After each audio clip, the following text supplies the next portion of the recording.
folks. That's pretty good. All right, recording in progress. We have the essential people here, I think, to review our membership agenda. So we'll call everyone to order. And the first order of business is board member recognition. And we have 3 board members who are stepping off the board. And I want to recognize those individuals now. In the corner of my screen, David Alfaro wearing, is that orange this morning, David, from Butler County? Red, and actually, thank you. It's red. All right, Chief's red? Well, of course. Is there any other? Okay. Yeah, I know. Well, you look like Broncos orange on my screen, so it must be me, not you. I better take it off then, if that's the case. No, please don't. Well, anyway, thank you, David, for your years of service. Andrew Nave, and David is in the South Central region, of course. Andrew Nave, the past president, and is Andrew on the call? We appreciate all the things that Andrew did in his 2 years as president. I think he was the first president who served 2 years in a row without stepping down prematurely in a long time. So we appreciate his consistency of service. So thank you, Andrew. And Tricia Purdon from the Southeast region got a new job working for the state. And so we appreciate everything Tricia's done for KEDA and the good things that she'll do running the Office of Rural Prosperity. So, and so anyway, so that's, I wanted to recognize those 3 people who are stepping off the board. Our next order of business is to review the September 29th, 2020 meeting minutes. And that's, last year's meeting minutes. And I would entertain a motion to approve those minutes from a year ago. So move. Mitch moves. Is there a second? I'll second it. All right, Janet seconds. Now, how are we going to do this with 37 people on the, all in favor, stay right where you are. All opposed, if there's any opposition, let us know right now. David has his thumb up in the air, so that would be a way to show approval, or you can wave thumbs up, thumbs up, thumbs up, waving, John's waving. Yes, Doug, thank you. And any opposed? All right, motion passes. And the minutes are approved. The financial report, and Mary, do you want to comment on the financials? Yes. Currently in our checking account, we have $54,519.32. Our savings account has $53,711.71. Our certificate of deposit has $11,804.29. So our total assets are $120,035.32. And then also in your materials that I sent yesterday, late yesterday afternoon, there is a sheet that gives you a breakdown in the different items of how much we have spent. Unless you have any questions, I'll turn it back over to Steve. Are there any questions of Mary?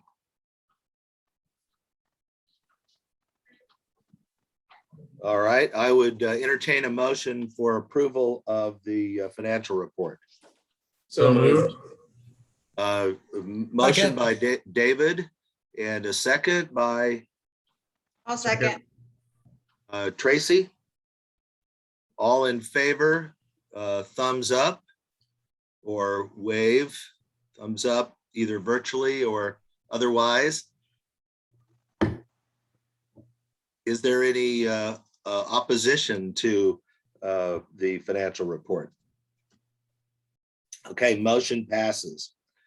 The proposed 2022 budget, hopefully you have seen that. Mary sent it out.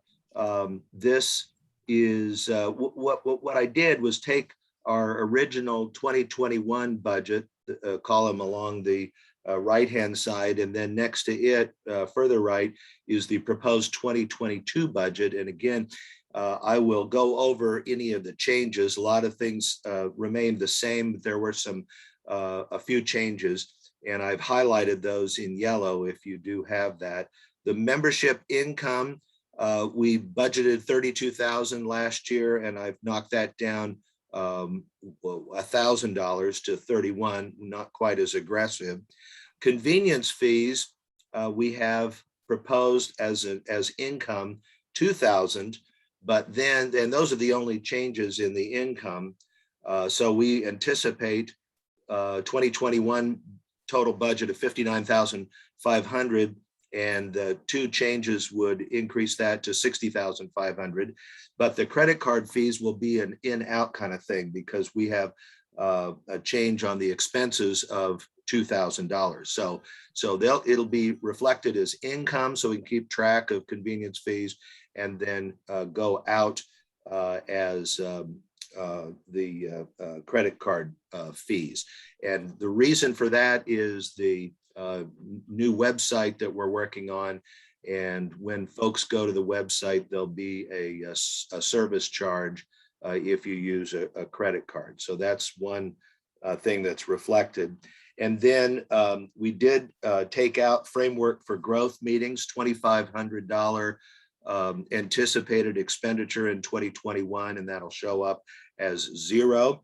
And the website expenses, the majority, it shows in the 2021 as a 0, but the board made a decision based on reserves and how much we would probably underspend our income this year.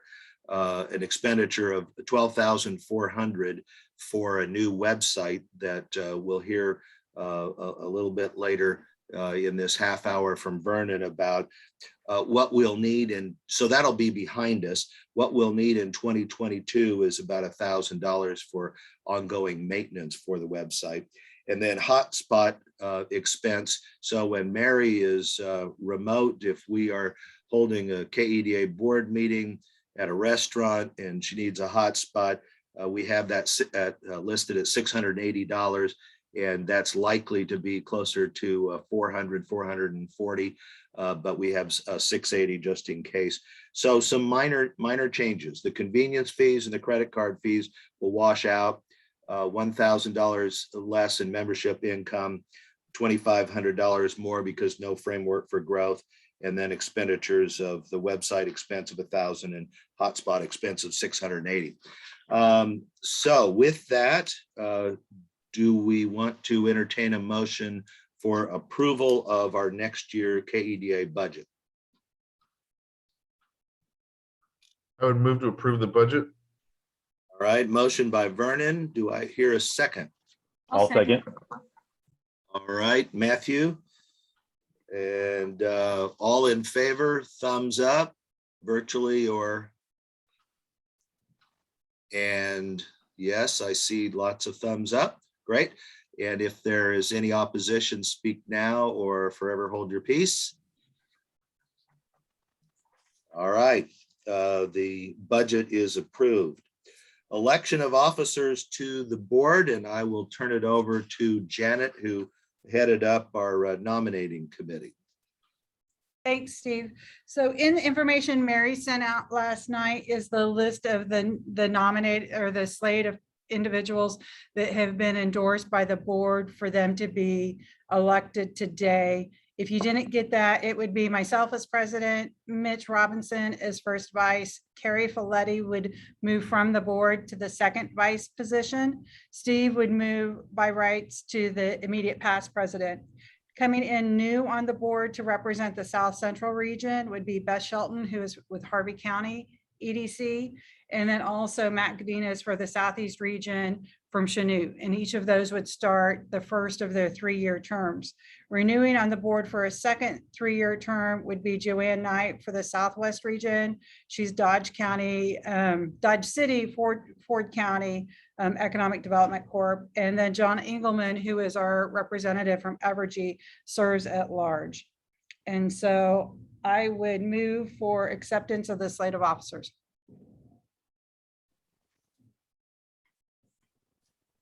So So- Janet has made the motion. Do we have a second?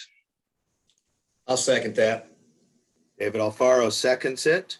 All in favor of the slate as presented by the nominating committee, thumbs up. Any opposition? Thank you. But Steve, before you move from this, might just, since Matt is new and I know he's on here, I didn't see Beth. If Beth is here, might just want them to pop on and say hi. See, Matt's already got his camera on. Yeah, it's dark where you are, Matt, though. That's why I like it to start the morning. So, You need better lighting. right. Well, welcome to the board. Thank you very much. And I've had a chance to work with a lot of you on certain projects and just in conferences. So I look forward to being a part of it. Thank you for having me. Sure. And Janet, you didn't see Beth? I don't see Beth. Okay. Well, we're excited to have them on the board, and we appreciate your volunteering. The pay is not particularly great, but we do it because we love the organization. So thank you. We have some upcoming events. Legislative Day is scheduled for February 3rd of next year. And I know we've been doing everything virtually. Just don't know what we're going to do. Although Mary tells us if we decide not to do this in person, right now it's planned for Topeka in person. If we don't do it in person, then we ought to make that decision a little quicker than we did this conference, which was about 3 weeks out. So we ought to be at least 4 or 5 weeks out. And we do have a board meeting coming up in mid-December, where we will likely make that final decision moving into next year. So, and it's at the Topeka Capitol Plaza Hotel, but Mary, what are they calling the hotel now? Do we know? I don't know, do you know? As far as I know, they're still calling it Capitol Plaza. The company that owns it is, Capitol Plaza? yeah, as far as I know, it's still called the Capitol Plaza Okay. Hotel. It's just the company name. Oh, I see. So Oh, okay. new Okay. ownership. Yeah, okay.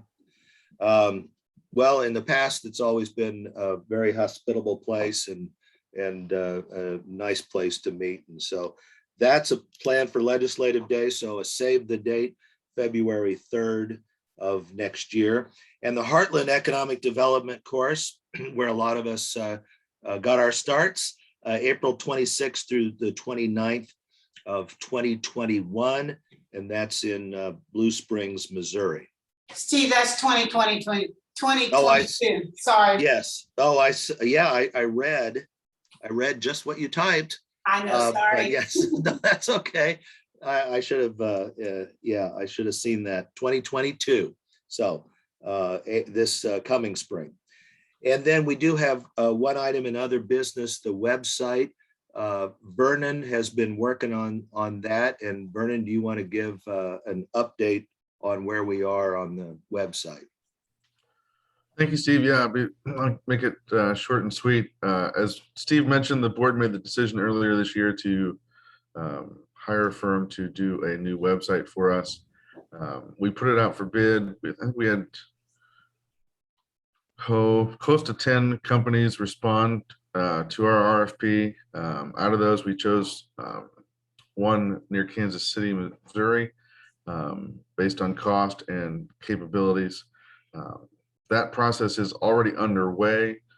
We hope that to have the bulk of the work done here in the next probably 30 to 45 days, but it should certainly be up and running before the end of this year.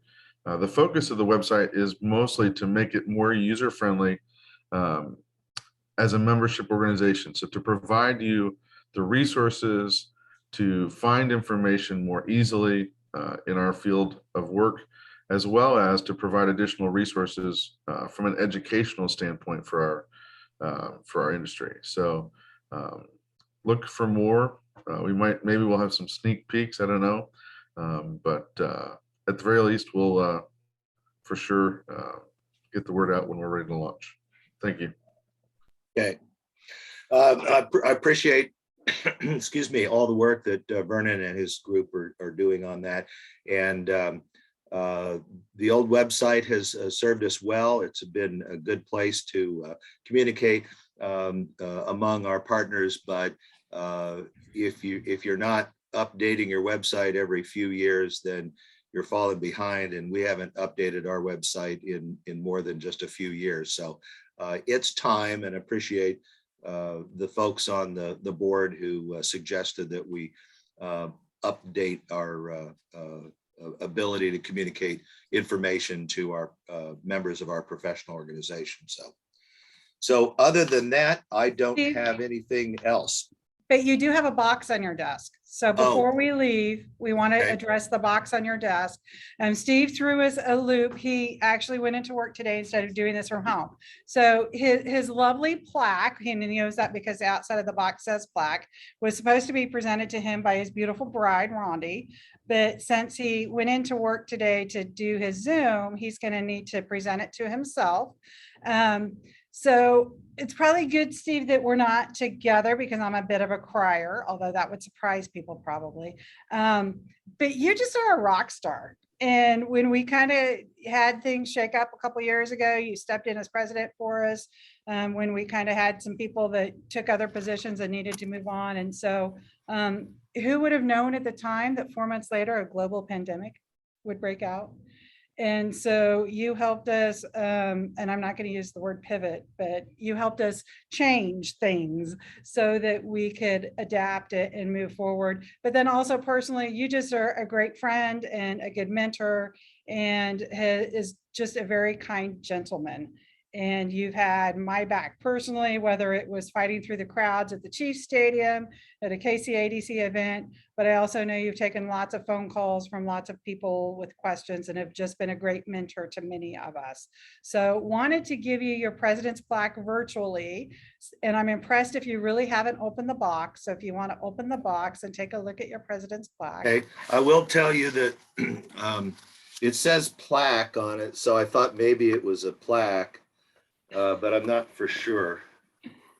So, And there's probably a little bit of a story. And so for those of you that are viewing this in gallery view, you may want to go to speaker view, not because it'll be me, but when Steve sees it. He provided some information not too long ago. Steve, I'll be quiet and you can show it. oh my God, that's hilarious. Wow. You know,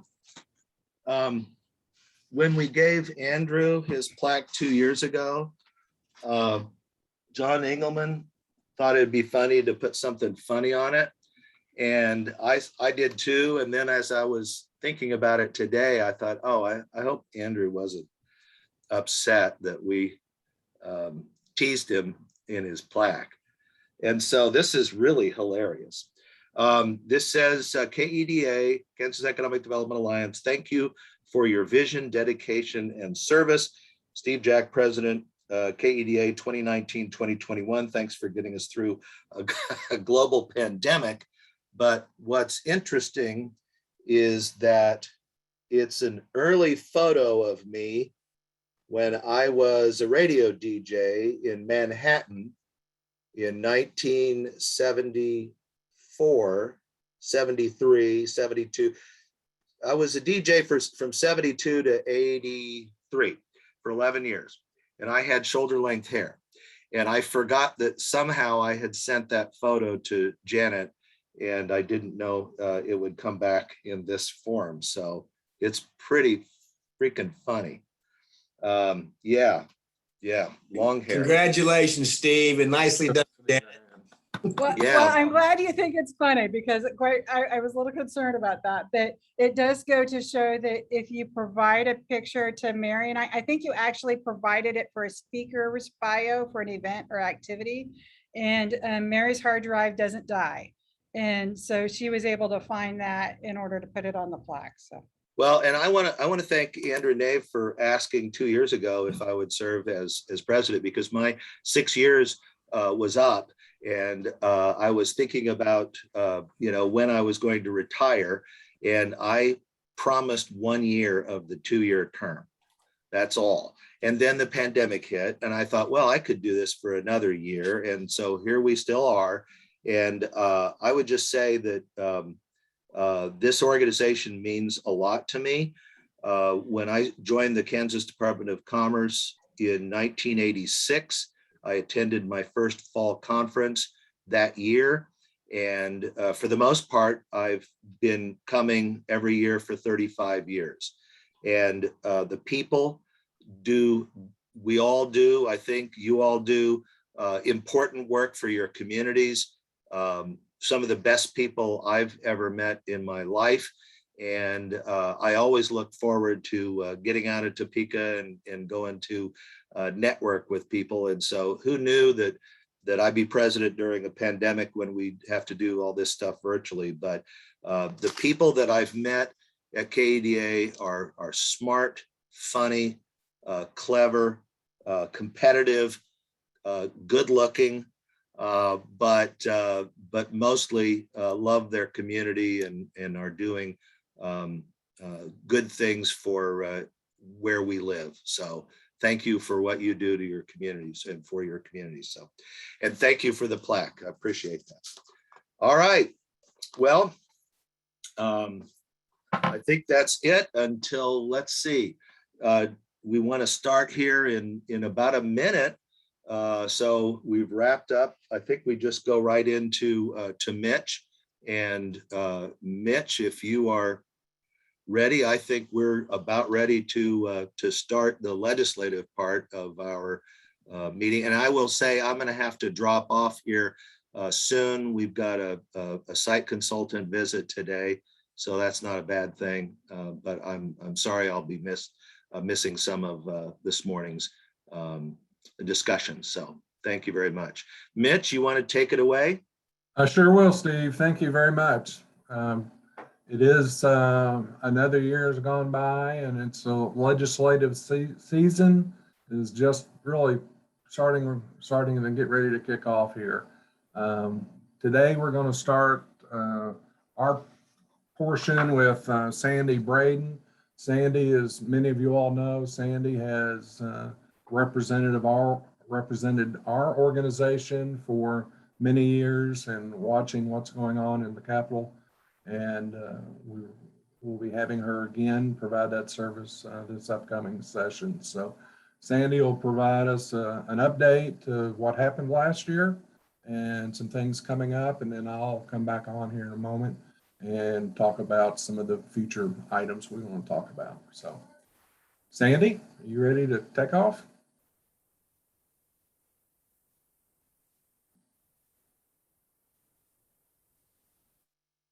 You're still muted, it looks like. I know, I'm trying. There we go. Is that better? Perfect.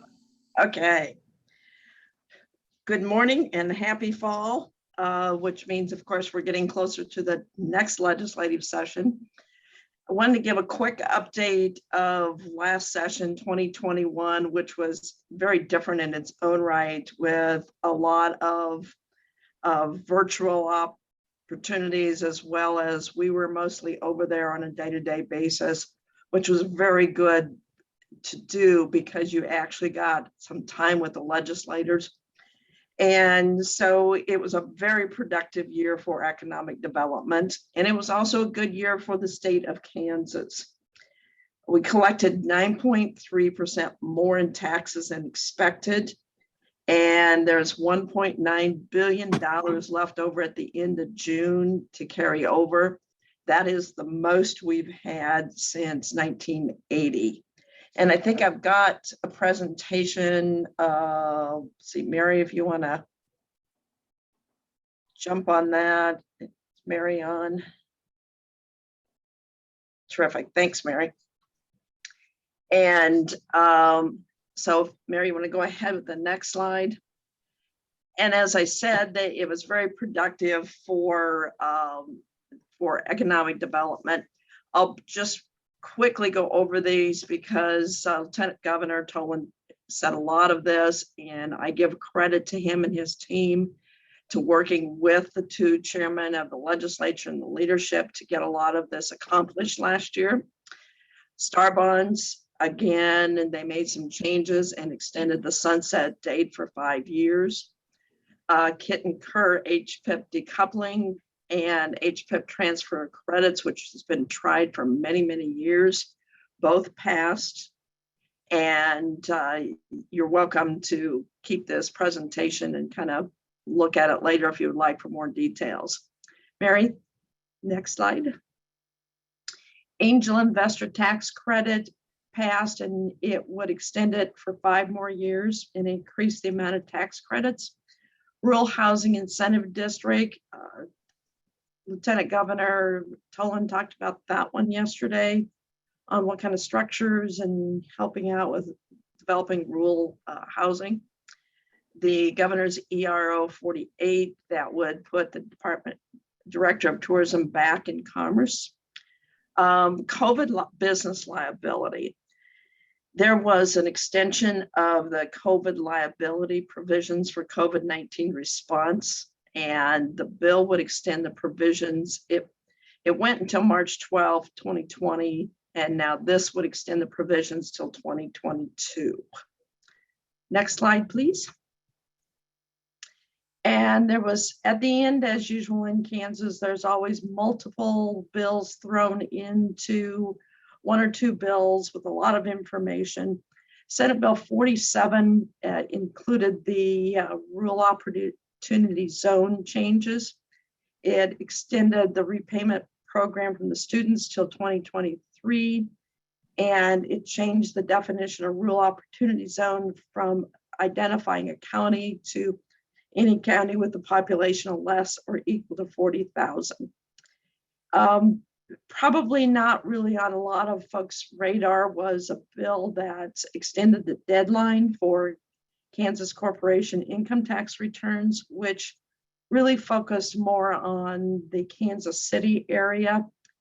And what happened is that with working at home, a lot of the businesses that were located in Missouri or Kansas, vice versa, were working from home, which means that they should be taxed in the state from which they're working in and not the state that they are, that their offices were in. So for 21 and 22, if you are in Kansas City area and you are in certain locations, on Kansas, and if you usually drove down to downtown Kansas City, let's say, you actually will be charged Kansas income tax instead of the Missouri side. And in Kansas City, the income tax, the 1% earnings tax was also up, and this does not address that.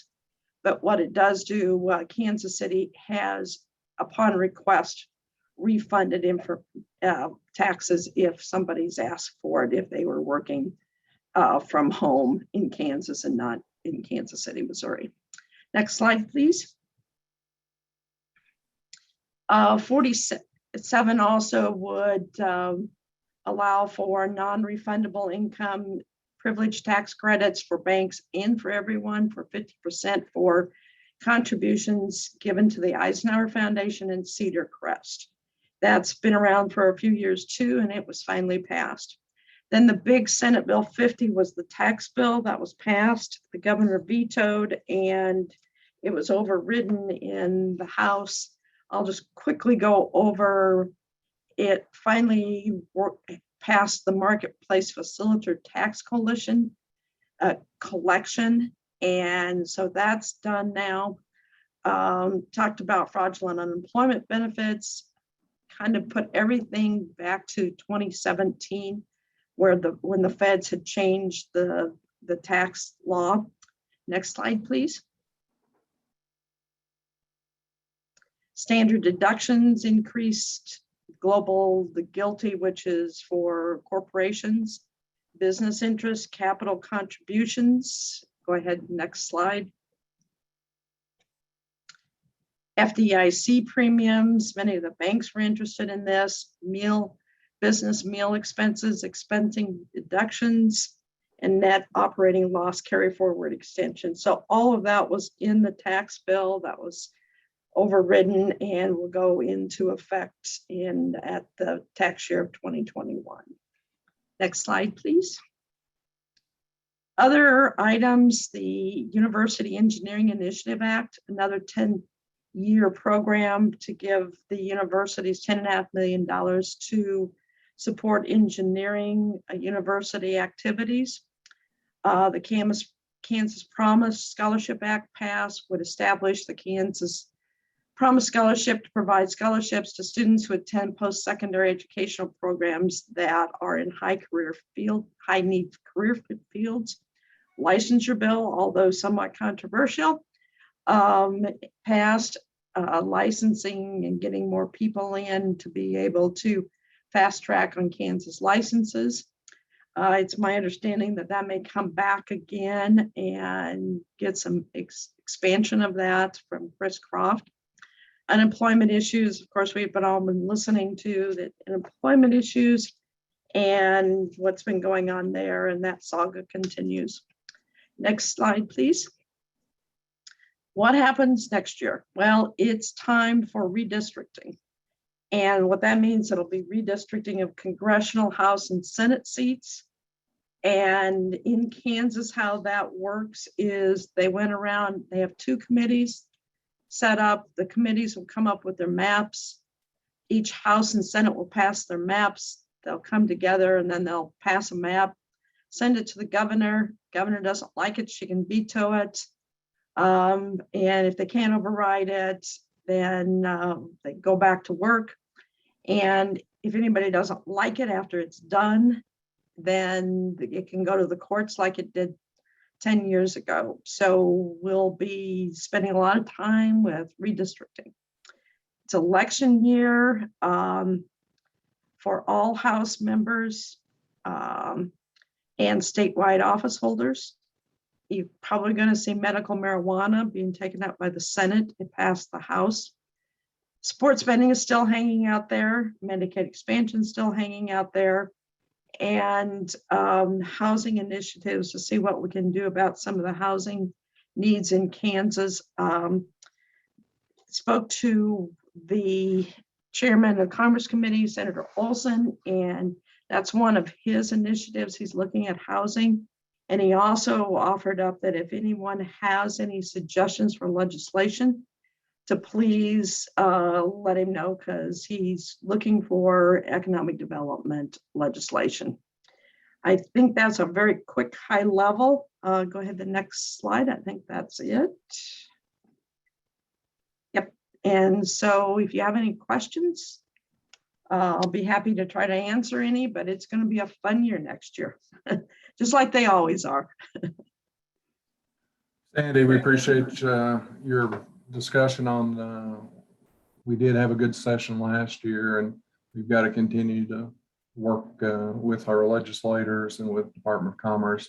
We're going to be having a conference call with Lieutenant Governor here in the next couple of weeks to get some of the programs identified from department and be able to start putting together our final list when we get ready to go to the session. And we'll be getting back with you definitely to talk about working with the.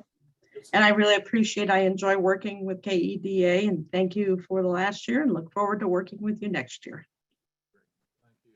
Anybody has any questions for Sandy, you can reach out to her or reach out to me as well. And I'll be more than happy to forward those on to her.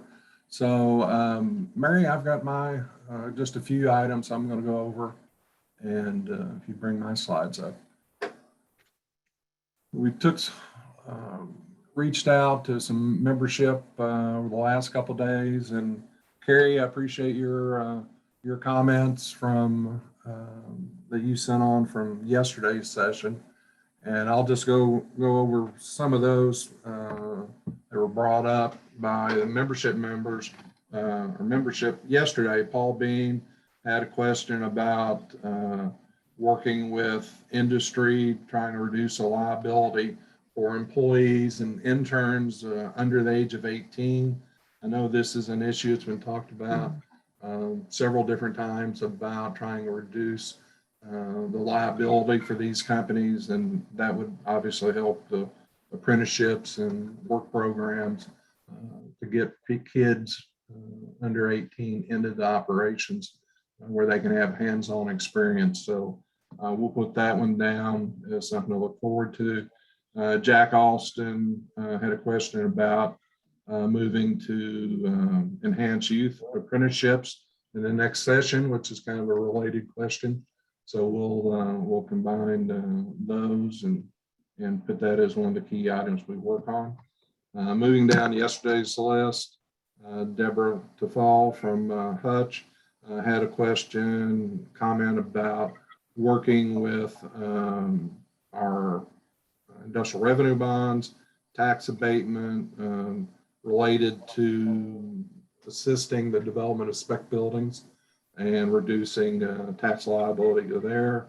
I know that's been done in a few communities, but that's something that's got my interest as well. And related to that, we had another member express some interest in looking at the possibility of extending the abatement period. Currently, it's 10 years here in the state, to maybe run that out to 20-year or further, based on competitive competition with other states on projects. I know previously when I was in Missouri, you could even go out to 30 years, which is a pretty big advantage, but obviously school systems would be very concerned about that, but that would be something that might be taking a look at. So Steve Kelly, Lawrence had asking about ideas to incite housing. That's obviously a huge item that Sandy already mentioned.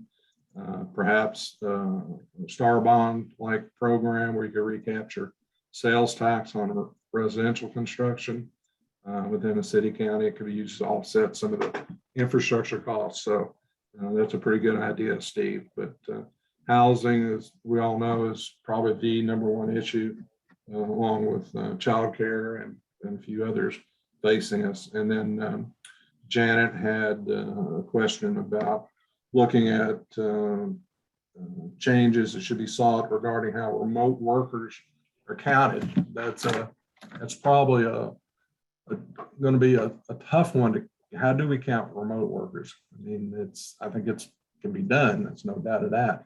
But just that's a good question. Last session we had some legislation that proposed about assisting, trying to get more people to come to the state, and then providing assistance to those companies who have workers in the state and let them be counted like they would if they had a normal operation. Got another question. Well, it was more about the tax law. Okay, so I'll follow up on that, Deborah. Did we have any luck getting the slides put up? Mary? Mitch, we're having problems trying to bring up your PowerPoint at this time. We're working on it. All Sorry right. about that. Well, I've really, the ones that I was just going to do a very brief review of the bills that were passed last year. Sandy really provided that, and mine was just a confirmation of some of the key ones that were passed, so that's not critical. Looking at next year, there are several items that were kind of left hanging in the session, and we did not get everything obviously passed that we wanted to, but we'll be bringing those up again and re-looking at that. So if anybody else has got any questions, I see Jack popping in. Do you want to further address your comment? Jack? Yeah, so early in the legislative year, the House introduced somebody in the House introduced a bill, or the tech colleges did, to have 100% tax credit on donations to technical colleges. And I think there's a limit to it. I can't remember what the limit is. And it was sort of important for colleges that are trying to add, tech colleges that are trying to add new programs, new equipment. And it was big here because Manhattan Tech is building a campus in Wamego. And they're trying to raise money from the private sector. And this bill was there, 2315, which is 100% tax credit for donations. And it passed the House 105-4. So you kind of think that it's going to be easy sailing through the Senate. And it died in the Senate Tax Committee. It just didn't get introduced. Senator Tyson didn't deliver it. Now, the truth is that some of my Democratic friends told me behind the scenes in the Senate that the reason it died is because the administrative costs would have been substantial, or they would have to hire an extra person or two in Department of Revenue.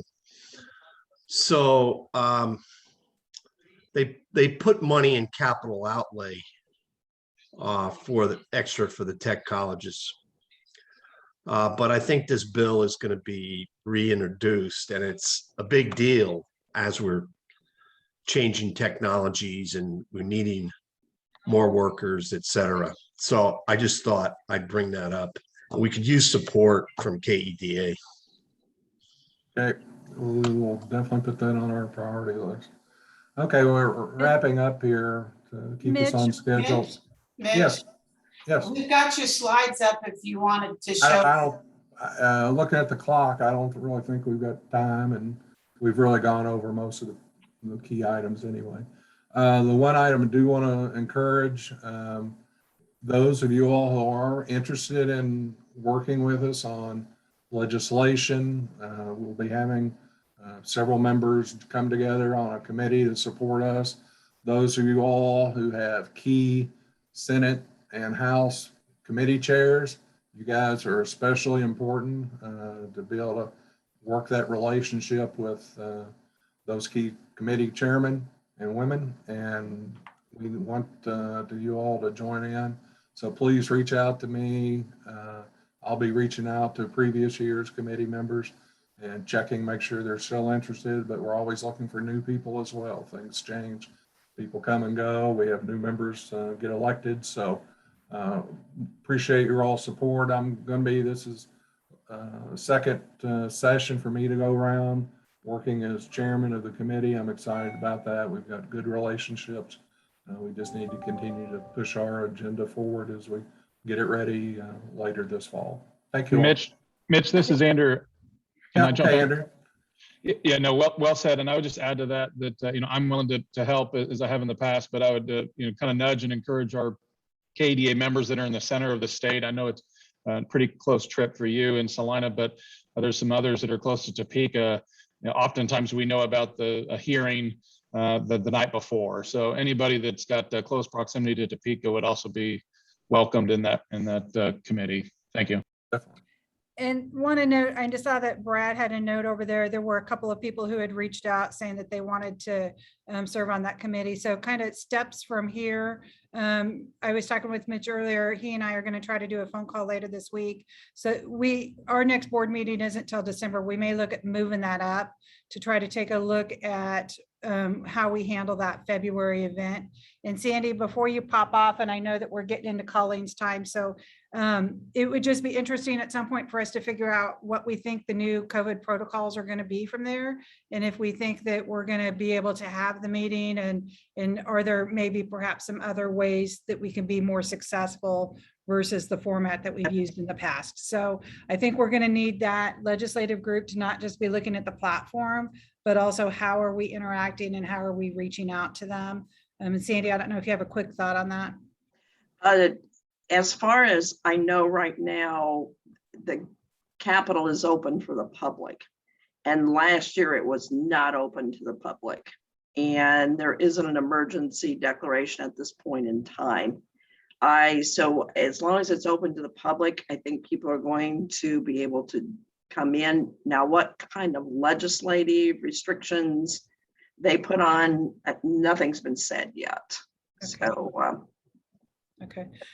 Well, I just think this is going to be a year where there's probably going to need to be more legislative interactions and planning than we Yeah. probably have had in the past, both in putting together the platform and just what those interactions look like and what's going to be the most successful there. So I think that the more thoughts that we can get from people would be helpful to be able to provide some support to Mitch and the efforts that you undertake, Sandy. So thank you. yeah, and I would agree that as you go through this, probably not going to know much till November, December, and then we'll get a better idea of what you can and can't do, and what's most effective in a year like this. So good Thank you. points, Janet. Thanks, Mitch. Thank you.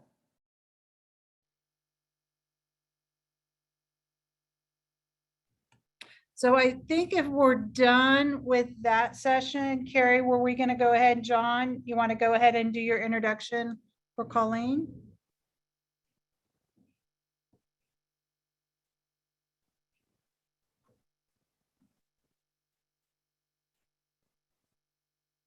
Carrie?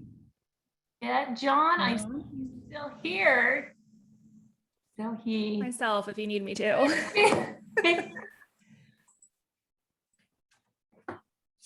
Oh.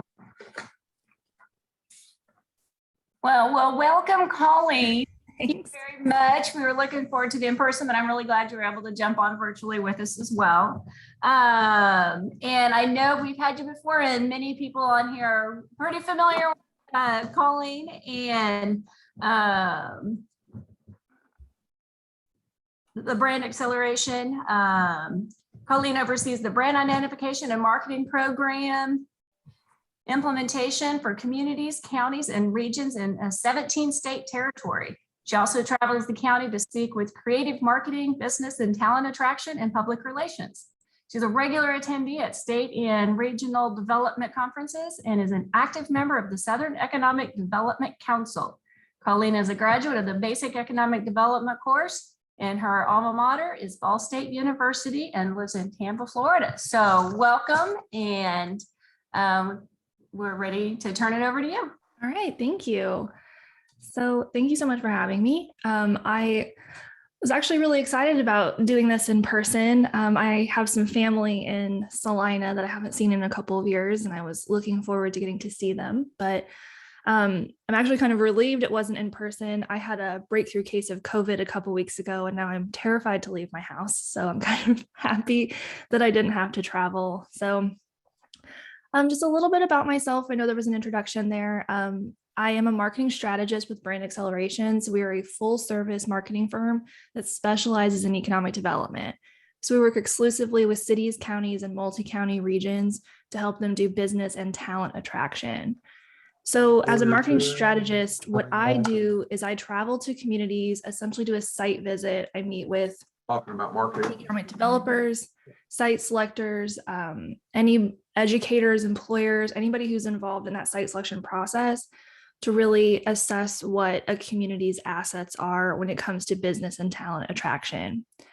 My territory is the 17 states that make up the SEDC region, and I am based in a very, very hot and humid Tampa, Florida. I know some of you have seen me speak before. I spoke a few years ago when we had this event in Mulvane. And before we get into my presentation, I have my one little fun fact about myself.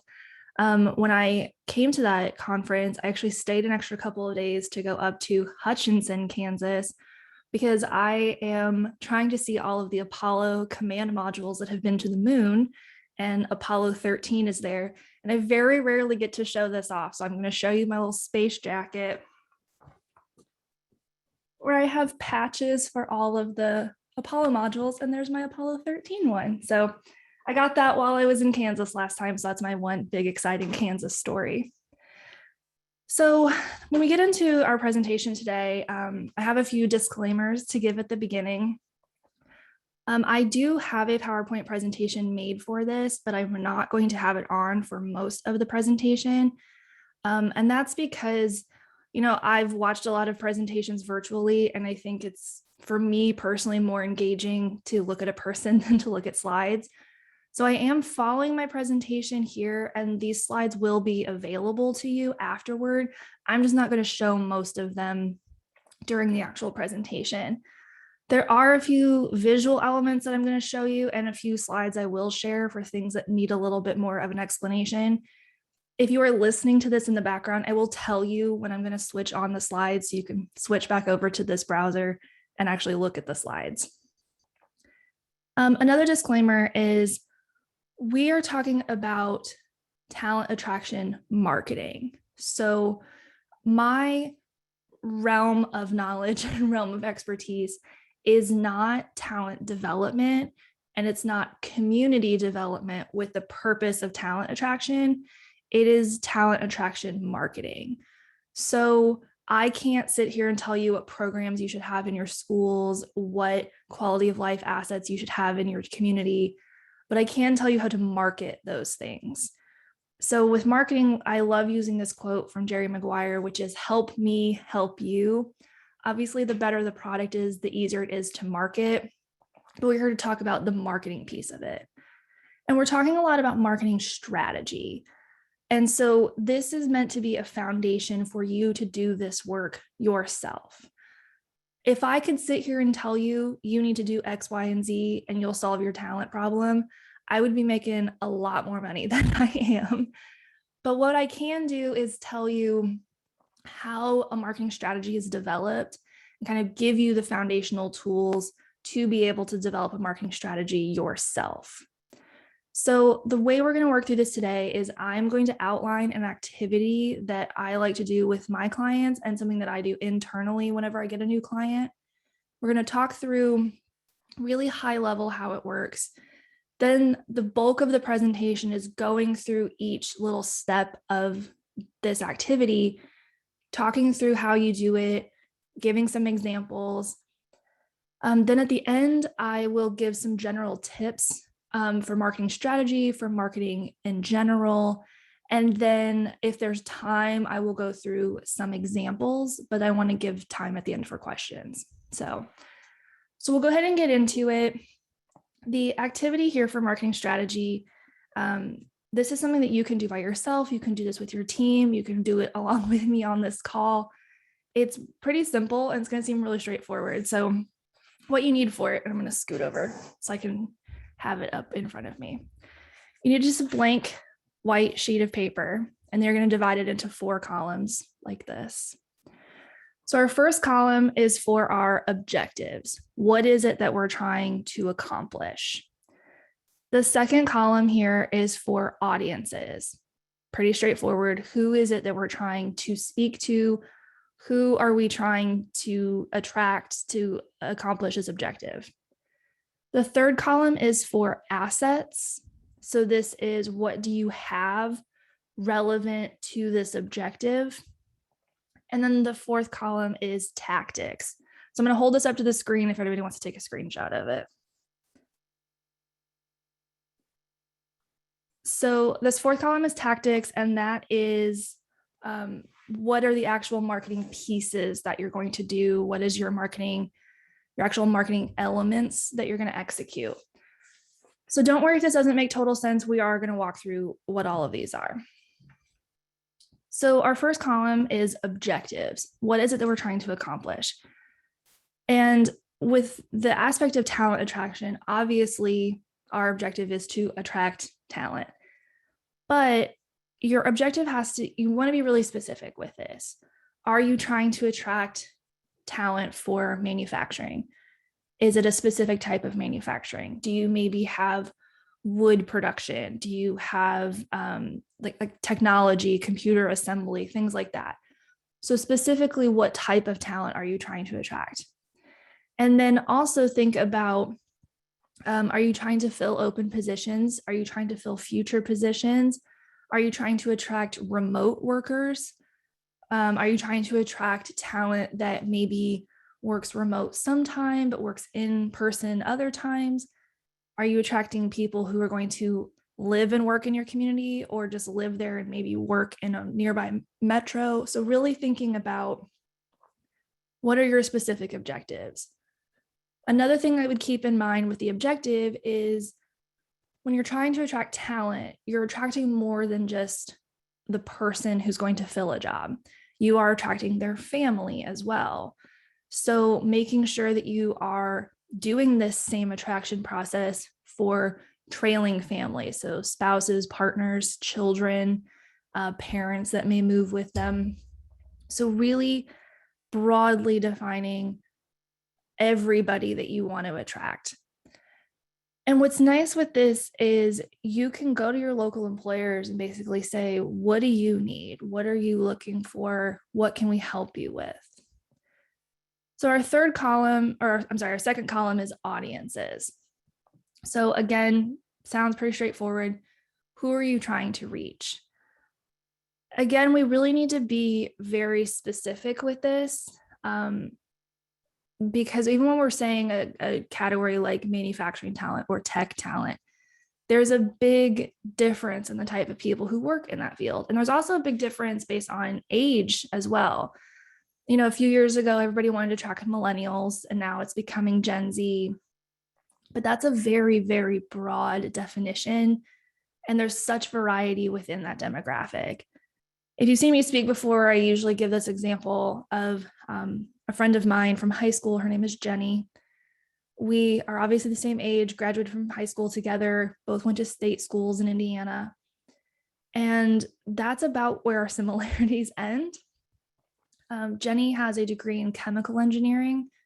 She married a chemical engineer. They have 2 kids. They live in a 5-bedroom house in suburban Ohio. You know, she drives a sensible sedan that she can fit her car seats in. And then I live in an apartment in Florida with my 2 cats. And, you know, I work in a creative industry and our lives are just very, very different. But on paper, we look very similar. So if you're saying, I want to attract college educated young people, we both fit into that category. But what you have to market to us to attract is very, very different. So it's really important when you're defining these audiences to really narrow it down. And again, you can go to your employers and say, you know, who's the typical person that you hire that you have a lot of success with? You know, who's somebody that you bring in and are able to keep for years? How can we help you attract more of that? So are they married? Do they have kids? What are their interests? Where do they live? And this is one of the slides I'm going to share with you. If I can, I'm sharing on 2 different monitors, so I'm trying to make sure that I get everybody where you can see this. All right.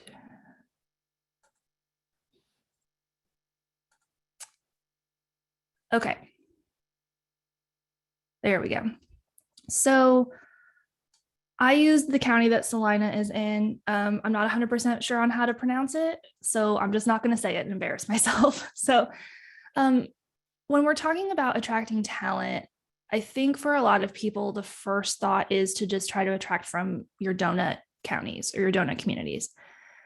But what we know, especially with things like manufacturing and also especially in more rural communities, people are willing to drive maybe up to an hour to be able to get to work. And I will say, as I'm sure all of you have heard, I'm not from Kansas, so please forgive me if these maps are not correct in like what is an hour drive time. I used Google, I did my best, just be patient with me. So we know that, like I said, people will drive maybe up to an hour for work. So attracting people within these donut communities may not make sense because these people won't move because they're already there. So they don't need to move for their job. And then we also know that, again, particularly for rural communities, people may not be willing to move more than 2 hours away from family. You know, I'm from Indiana originally, but my family is from very rural Western Illinois. And I know with people in my family, they'll drive an hour and a half for work, but the idea of moving 2 hours away from family, they won't do. So maybe we eliminate this geographic region. And so then what it leaves us with is this kind of outer donut around our community. And maybe this is where we focus our marketing efforts. So saying, these people live too far away to work, so they would, or to drive in here every day, so they would need to move, but they're not so far away that they're not willing to move that far. Another way you can target geographics, and again, you're just trying to figure this out for you, is based on your target industries. So I know that one of the industries that Kansas is trying to attract based on your state economic development website is bioscience. So you can do something where you can look at the top states for bioscience and say, okay, this is where most of these bioscience companies are. This is where a lot of that talent is. Can I market in these states in order to attract talent to my community?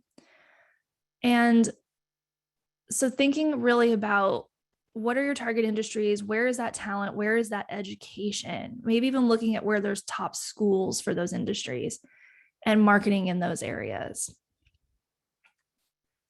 The other thing I want you all to think about is population. I'm going to use an example from Indiana, which is obviously where I'm from. So a friend of mine from college grew up in a town called Columbus. It's about an hour to an hour and a half outside of Indianapolis. Its population, if I had to guess, was maybe 50,000. And all through college, her dream was to move to Indianapolis. And I know this is a thing a lot of communities have, is where they feel like they're losing their young talent to bigger cities around them. But what we found was that her now husband grew up in a small town outside of Columbus, and all he wanted to do was move to Columbus. For him, that was the big step up. So when we're thinking of where we're going to target our audiences, I think having that understanding that you may feel like you're losing a lot of your talent to a larger city. You may be losing them to maybe like a Topeka or Kansas City, or even in other states, you're losing talent to those bigger cities. But a good share of your communities are bigger than other communities within your own state. So looking at those communities and saying, hey, maybe these people aren't willing to move to Kansas City because it's too big or too far, but they would be willing to move to my community in order to live and work because it's a step up for them, but it's not too big of a jump or into too big of a metro. And also keep this in mind when you are marketing to in other states. I said you can market to other states who have industries that are your top industries. Make sure that when you're doing that, you're marketing within a realistic city. Most of your communities, again, unless you're a Kansas City, you're not going to be able to attract talent from places like Denver or Chicago, but you may be able to attract talent from some of the smaller communities within those states outside of those metros where there is still that talent, but they're not looking for the exact same super high level of quality of life that you would get in a Denver or a Chicago. All right. So the other thing with this, again, is keeping in mind those trailing spouses, identifying them as one of your audiences. What are they looking for when it comes to quality of life?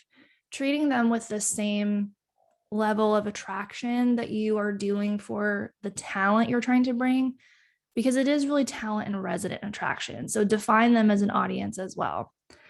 So just kind of reassessing where we are with this project. So we've defined our objectives here. What are we trying to accomplish?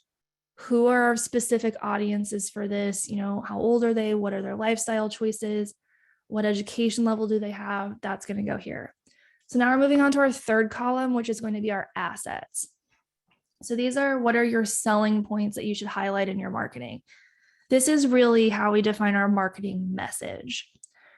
So if you think about it, like when you go to sell a house, you create a flyer where you list how many bedrooms it has, what's the square footage, is it gas or electric, is there a pool, which is common here in Florida. So really making that list of the selling points. You're essentially doing that same thing here with your audiences. So what assets do you have related to those specific audiences? Ask people in your community what brought them here. You know, if you're trying to attract, you know, age 30 to 40, like parents with young kids who are working in office, you have people in your community who have those jobs.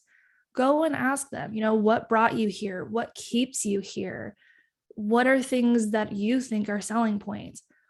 Also ask what is missing or what you feel like you shouldn't talk about. I know a lot of communities get a little frustrated with me when I come to a community and I ask people, what don't you like about it? What do you think is missing? It's like, I'm not going to talk about the negative things in the marketing, but I'm going to make sure I don't talk about things that don't actually exist or that aren't accurate. So making sure you're going to those audiences and asking them, you know, what is it that you're interested in? This is also really important if you're trying to attract an industry that is not, or I'm sorry, trying to attract talent that is not your own demographic. I have been to a lot of communities. I'm sure a lot of people have heard stories like this, where the person that I talk to is telling me all of these things that they want to attract. Oh, we want young people here.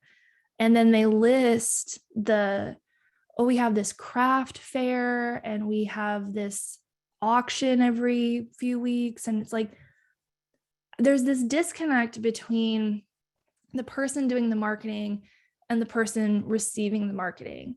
So you really have to take a step back and separate your own emotions from what it is that you're trying to sell if you are not in the demographic that you are trying to attract. So that's why we want to get those people involved and ask them what exactly it is that they want. So we're not making those decisions based on what we think we want. A great example of this has just happened to me the other day. We're doing a talent attraction project for a community, and one of the assets that they have is that they're near a metro that has a large concert venue. With their talent attraction campaign, they are trying to attract young people. So we're saying really 40 and under.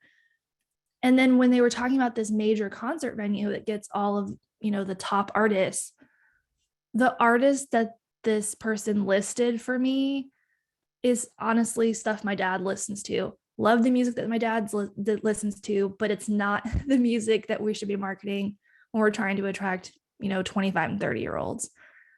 So again, taking that step back and assessing from the standpoint of your audience, what is it that they want?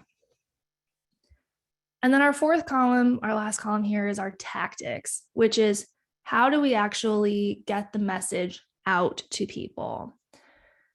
So again, thinking back to our target audiences, what channels are they using? What methods are they using? And again, this depends on who your audience is. I will say one thing that I think every community should have, if you take one thing away from this entire presentation, it is to create a lifestyle website.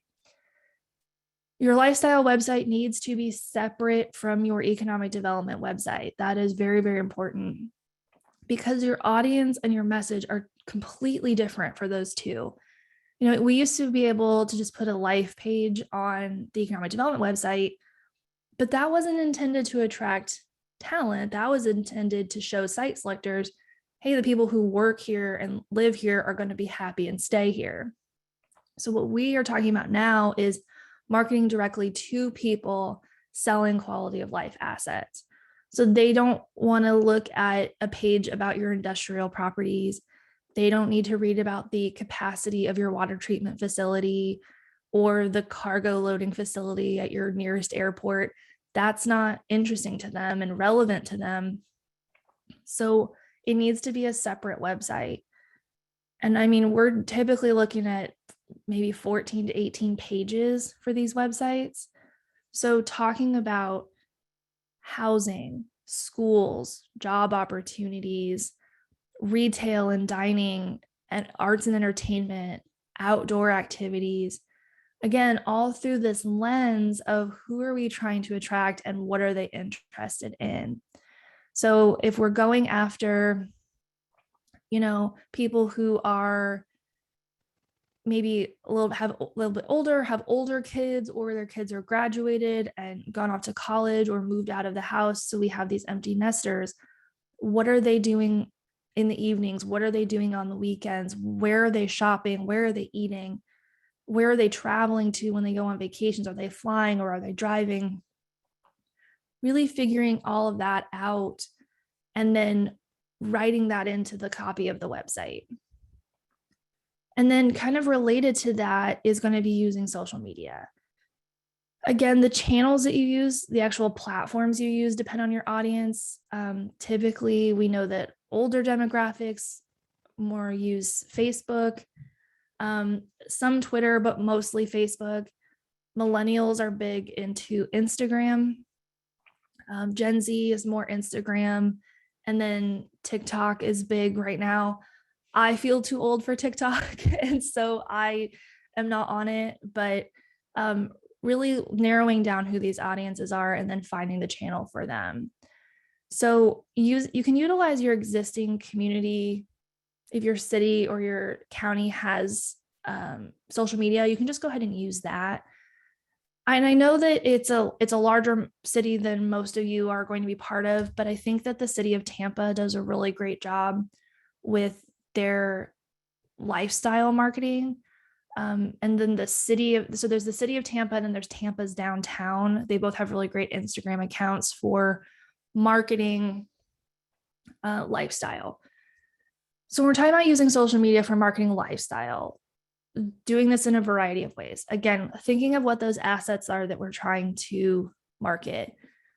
If we're want to talk about housing, posting pictures of housing developments under construction, or announcing new apartments or lofts that are going in. You can also use your social media to show available housing. Also talking about schools. So having pictures from, a school science fair, or if the school has like a sports day, something like that. You're wanting to show people that their kids are going to be happy in the schools.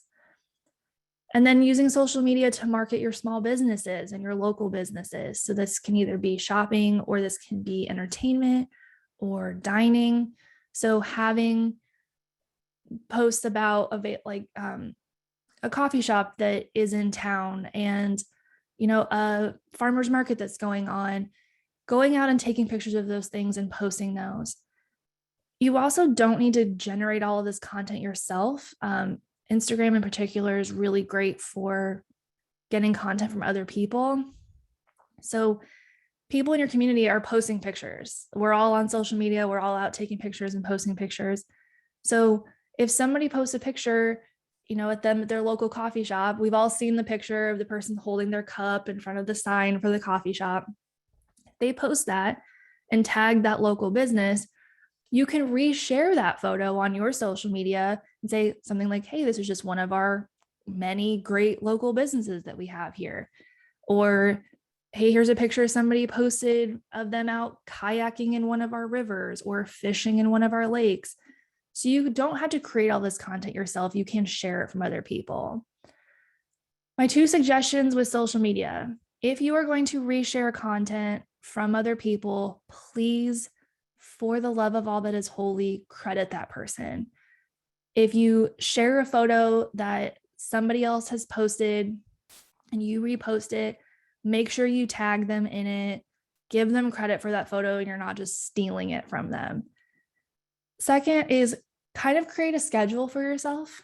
So if you're going to post one day a week, and that's what I would suggest is one day a week, I wouldn't worry about doing it more often than that. Typically, if you post more than once in a day, especially on something like Instagram or Facebook, it will only show people your most recent post. So if you're posting 3 or 4 times a day, your first 2 or 3 are going to get buried the more often you post. So come up with a little schedule for yourself. Maybe Monday you share a photo about the schools. Tuesday might be a local dining establishment. Maybe Wednesday is going to be an outdoor activity.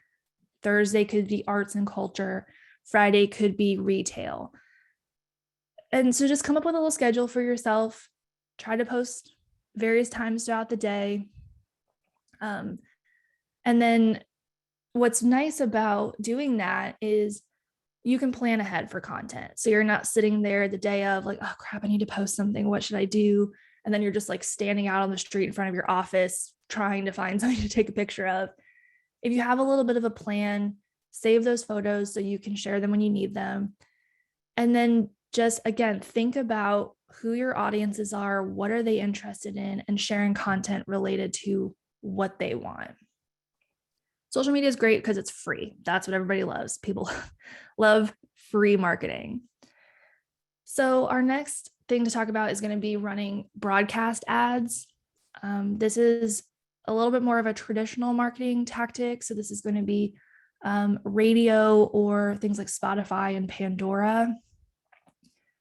What's great with running radio ads is you can go to your local radio station or wherever the radio station is in the geographic area that you're wanting to market, and you can tell them, I'm trying to go after people this age, typically this gender, working in this industry, and they can tell you what radio stations to market on, whether it's sports, country, news, top 40.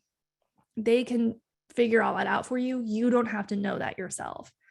So if you go to them with a demographic profile, tell them what you're trying to accomplish, they can work with you to figure out what times of day and what radio stations to market on. With this, I would want you to keep in mind this, again, the audience when it comes to deciding on tone. So tone is just the overall feel of a radio ad. It's the music, it's the narration, it's kind of how the whole thing comes together. So if you think about, for example, any Ford commercial that you've seen, any Ford truck commercial, it's very rugged. It's got that kind of country music in the background. It has a guy with a gravelly voice, and he's just got this rugged exterior going on. Then if you compare that to something like Pure Michigan, where it's soothing music, it's kind of a spa-like sound, it's a very soothing narration. So you can have 30-second ads that have completely different feels based on the tone that you put into them. So again, keeping that in mind, if you're going after, and I know it's going to feel like you're stereotyping, like you're broadly stereotyping some of these demographics. But if you know that typically we know with manufacturing, our talent mostly is going to be men. So running ads on a country music station or a sports station geared toward men is going to sound different than marketing to tech talent. So really, again, thinking of that audience, asking what they're like, and then shaping that content toward them. And then another thing that has came into popularity, and then as soon as COVID hit and everything shut down, it kind of went away, but I think it's going to come back. It's called geofencing. Very high level, the way geofencing works is basically if you've ever gone to, like, say you go to Wendy's for lunch, and then you come home that night, you get on Facebook and you see an ad for Wendy's. It is not a coincidence. Wendy's knew you were there, and so they can tell, and then they can market to you. So what geofencing does is essentially it draws an invisible fence around a building, and anybody who passes through that invisible fence can see a certain ad, or you can get their data and market to them. Where this becomes really useful for the concept of talent attraction, there's really two great examples of this. Let's say you're going after talent that has education in engineering. So I'm looking for entry-level engineering. So what I can do is I can go to a university in my state. I'm not going to say which one because I know that you all are really proud of your alumni. So I'm not going to insult anybody by using a different school. So let's say you go to a university in your state and you know that they have a building where all their engineering classes are. You can draw a fence around the engineering building. And then all of the students that go in and out of the engineering building can start to see ads for your community. So maybe it's direct ads, maybe they get text messages that basically says, hey, are you looking for internships? Are you looking for postgraduate work? We have engineering jobs here in this community. You can also do this if you hear that a facility that's in your industry in another community is closing.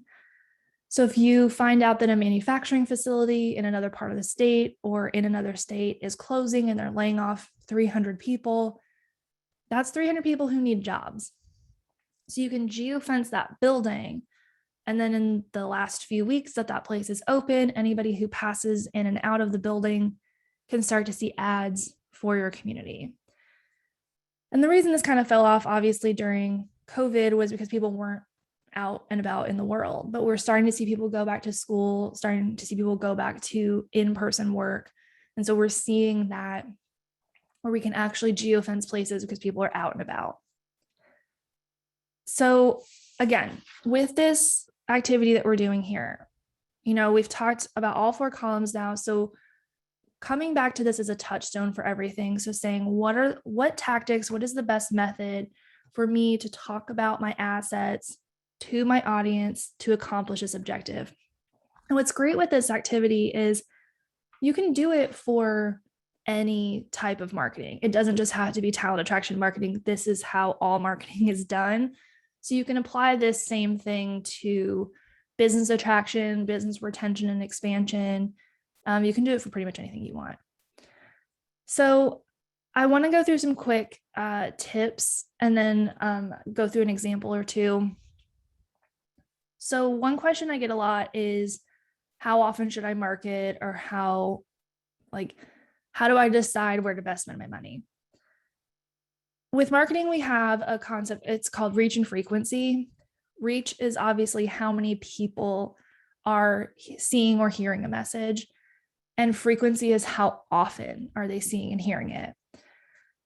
And this is kind of an old statistic. I'm assuming it's different with social media, but it used to be the rule of thumb was that a person had to see or hear an ad 7 times for them to remember it. So if you think about any jingle for any, like we had one when I was in Indiana for a garage door company, and I can still tell you the phone number of that. And I probably last heard that ad 15 years ago, but it was on the radio all the time. And so the more often you hear something or see something, the more likely you are to register it. Also with frequency, we always, with marketing, it's a challenge hitting people at the exact time they need to see something. So, you know, we've all had situations where we hear an ad on the radio or we see an ad on TV, and it's not a service that we're interested in at the moment. And so we just kind of don't register it. But then one day, you know, something does happen and your garage door won't open, and you get in the car and the radio ad comes on, and you're like, oh my God, what great timing. I need to call this company.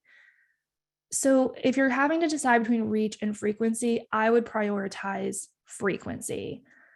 I would rather hit 100 people 10 times than 1,000 people once.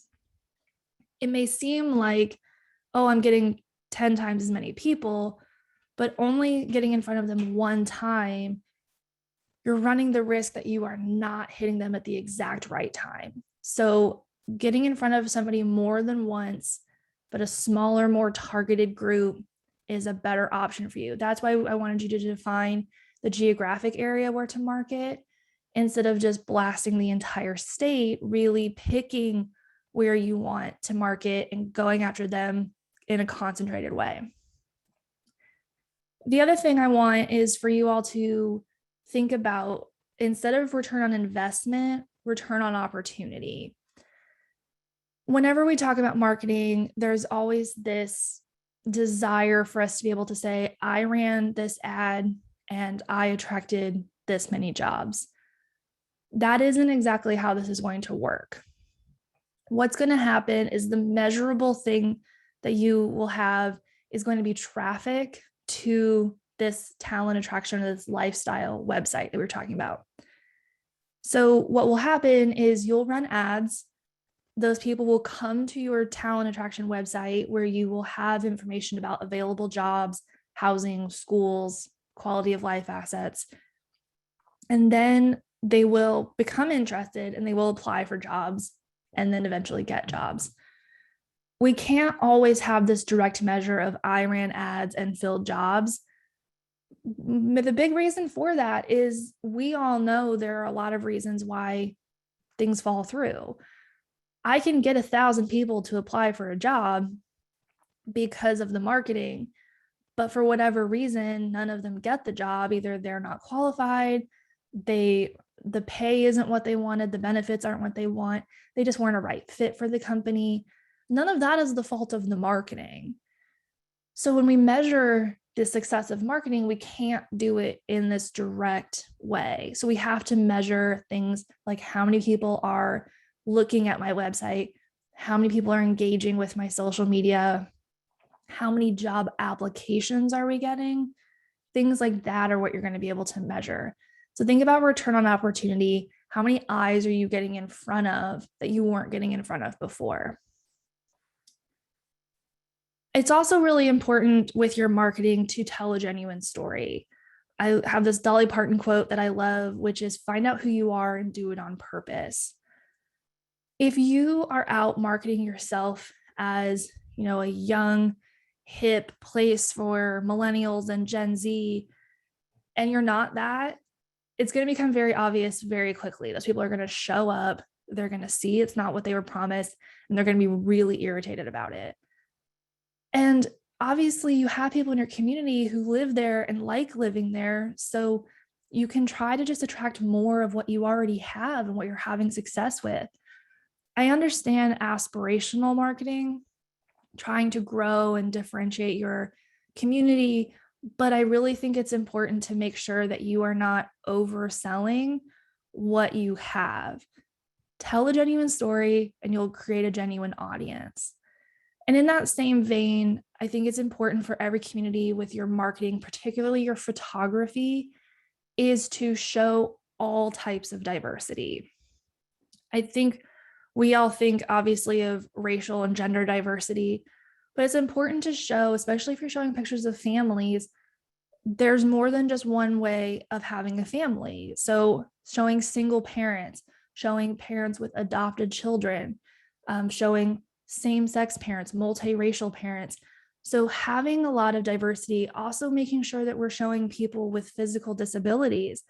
You want people who look at your website to see themselves in it. And if all of the photography and all of the business owners that you're showing and all of the residents that you're showing out and about enjoying the community all look a certain type of way, if you do not look like that, you're not going to see yourself in that community. I will say, I want, again, with telling a genuine story, is not overselling diversity. I know a lot of communities do struggle with this, is that you're not terribly diverse. So kind of looking at the demographics of your community, reflecting that in your marketing and your photography. It doesn't have to look like a college brochure where every single demographic is represented, but showing genuinely what your community looks like and making sure that you're covering a lot of different demographics in that marketing.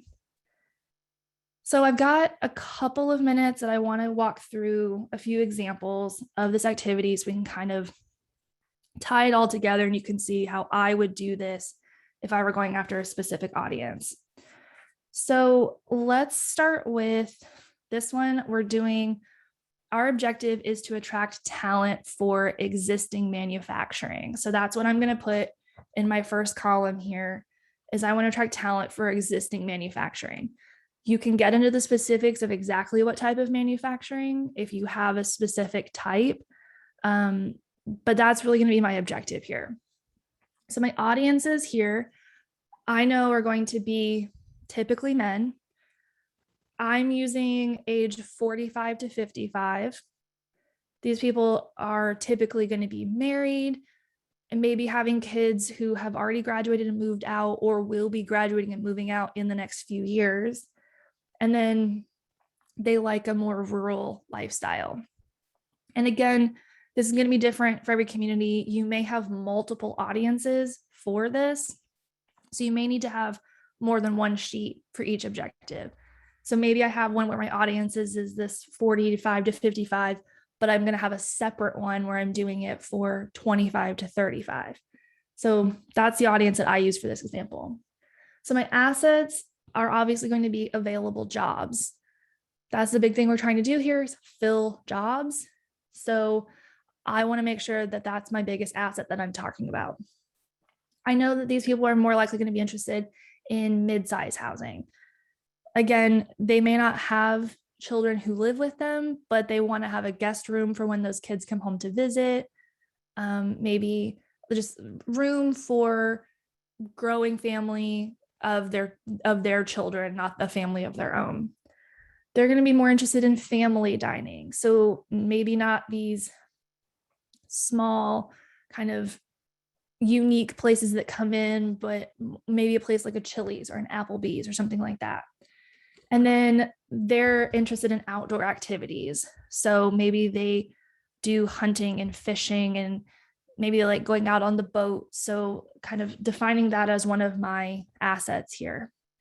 So my tactics for them are going to be a lifestyle website. Obviously with a lifestyle website, you're trying to talk to all of your audiences. So it is going to be a little bit more broad, but I want to make sure that these assets get talked about on that website. Maybe I'm going to run my ads on country radio because that's the station that I know this demographic typically listens to. So that's the radio station I'm going to run my ads on. Maybe I run or put billboards up. We know that manufacturing people will typically drive further for work.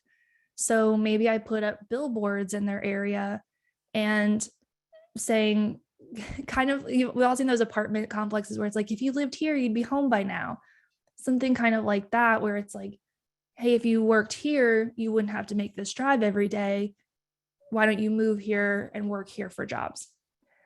And then I'm going to run my ads on Facebook. I know that's more what this demographic's going to use. So I'm going to run Facebook ads, again, talking about these things, using a similar tone that I'm using in my radio ads. And then everything's going to link back to my lifestyle website. All right. So I want to give an example kind of on the other end of the spectrum for this. And that's going to be entry-level talent. So I used aerospace. Again, I know that that's one of the industries that the state's going after. So my objective here is to attract entry-level talent for aerospace. So my audience here is going to be more of a mix of men and women. I have a younger age demographic for this. So I did ages 22 to 27. I know this demographic is typically going to be single with no kids. We know that the average age at which people have their first child is 27. So more likely than not, these people are going to be childless at this point. And these people are going to like a more urban lifestyle. I'm not saying they need to be in a city, but they're going to be more interested in your community's downtown, kind of that vibrant environment more than living out in the country. So my assets here, obviously, again, available jobs. That's what we're trying to get them to move there for. They're going to be more interested in apartments because they aren't married and don't have kids. They're not even interested right now in starter homes. They're going to be more interested in apartments or lofts or things like that. I want to also talk about career training. We're bringing people in this entry-level position. We want them to grow within the community. But something I want to talk about here is career and technical education for continuing education. So can they get certifications and things? Can they move up in their career with education in the community? And then also access to a larger metro. Obviously, this doesn't apply to everybody, But if you are a short distance from a larger city, it doesn't have to be huge, but bigger than you, where you can market some of those quality of life assets, kind of, hey, you can live and work here in this community. It's a lot cheaper than living in the city, but the city is really easy to get to. So my tactics for this are going to be a lifestyle website. So again, same with the other example, making sure that I'm talking about the things that they're interested in here. I'm going to run my ads on Spotify instead of the radio. We know that typically these younger demographics are more likely to listen to Spotify or to watch YouTube than they are to listen to the radio or watch TV. Not saying they don't do it, just saying they do it. They watch TV and listen to radio less than older demographics.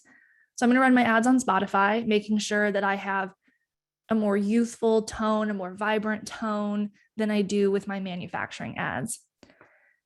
I'm going to run my social media. I'm going to focus more on Instagram. So engaging with content, engaging with my audience on Instagram, because that's more where this demographic is going to be. And then maybe for this, because it is entry level, I'm going to geofence my universities. I'm going to find those aerospace programs, those engineering programs in my state or my surrounding states. I'm going to geofence that college at the university, and I'm going to do my ads geographically that way.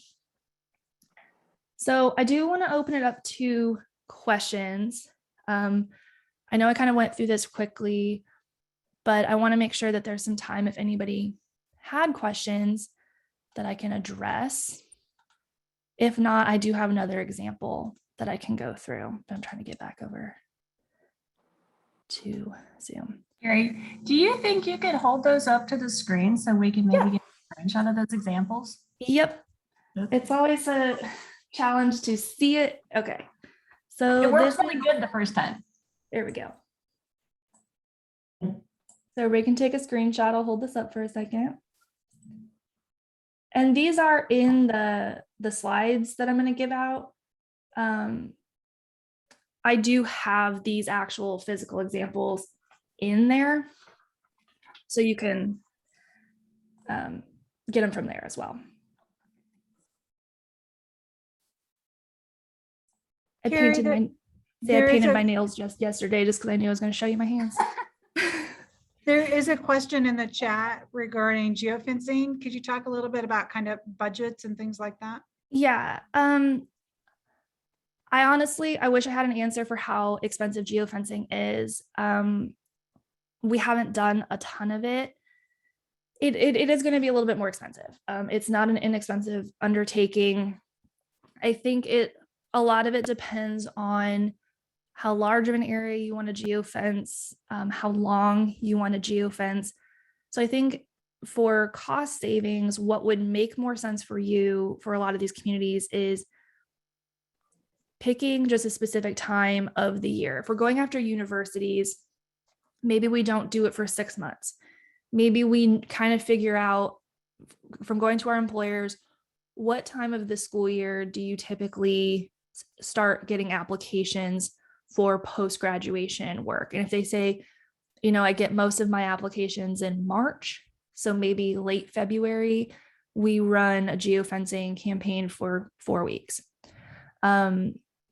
So I don't have an exact number for you that I can say. I will say that geofencing is more of a financial undertaking than a lot of the other things that I talked about. But I think that you can work with different communities to see, or different companies to see exactly how much it would be for you. I wish I had a better answer, but I don't. There's some comments in here. A couple people have said that they like the Topeka lifestyle website, which is choosetopeka.com. Do I have more examples of other cities that have helpful or appealing lifestyle websites? Like I said, I really like the City of Tampa website, especially their social media. It's kind of an interesting fact for people is I moved to Tampa 2.5 years ago. And granted, I already had a job when I moved here, so I wasn't looking at it from that standpoint. I never visited a single City of Tampa website in my decision process to move. I made my decision to move solely based on Instagram.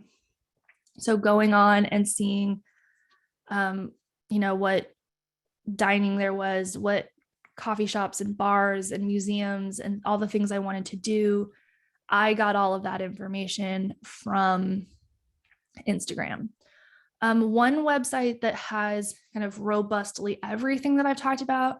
I will say this is a website that my company built. I'm not using this as shameless promotion. It's just the example it's in my mind is Hendricks County, Indiana. It's a metro, or it's part of the Indianapolis Metro.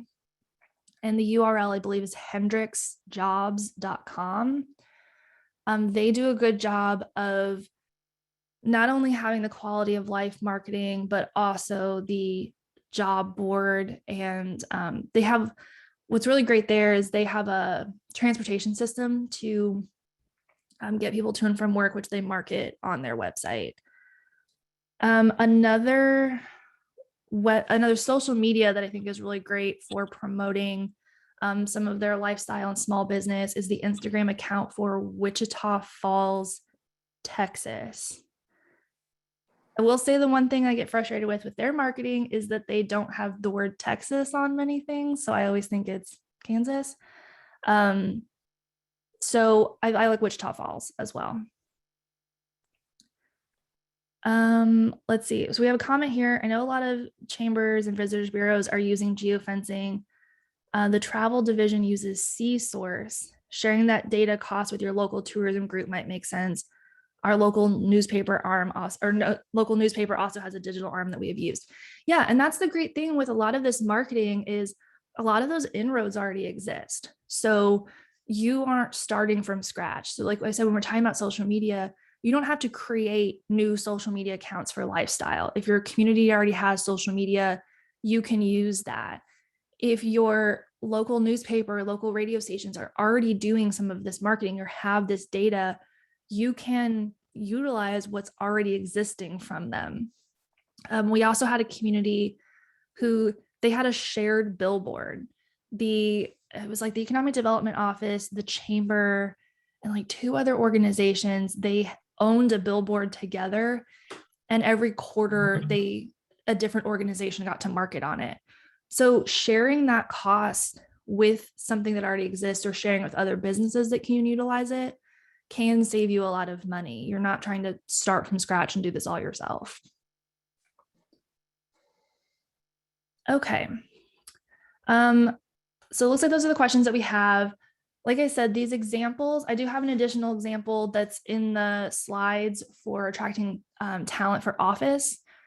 So all of those examples are in the slides. All of the slides that I had, everything I talked about is in this presentation.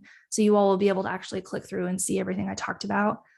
If you have any questions and you want to email me, my email address is Colleen@brandexcel.com. I'm going to spell it for you because nobody can spell my name right. It's COLLEEN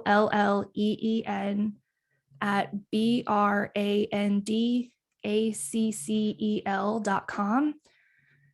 And I'll put my contact information in the slideshow as well. So if anybody wants to call or email me, you can. So thank you so much for having me. And I tried to get you guys back on schedule. All right. Thanks so much.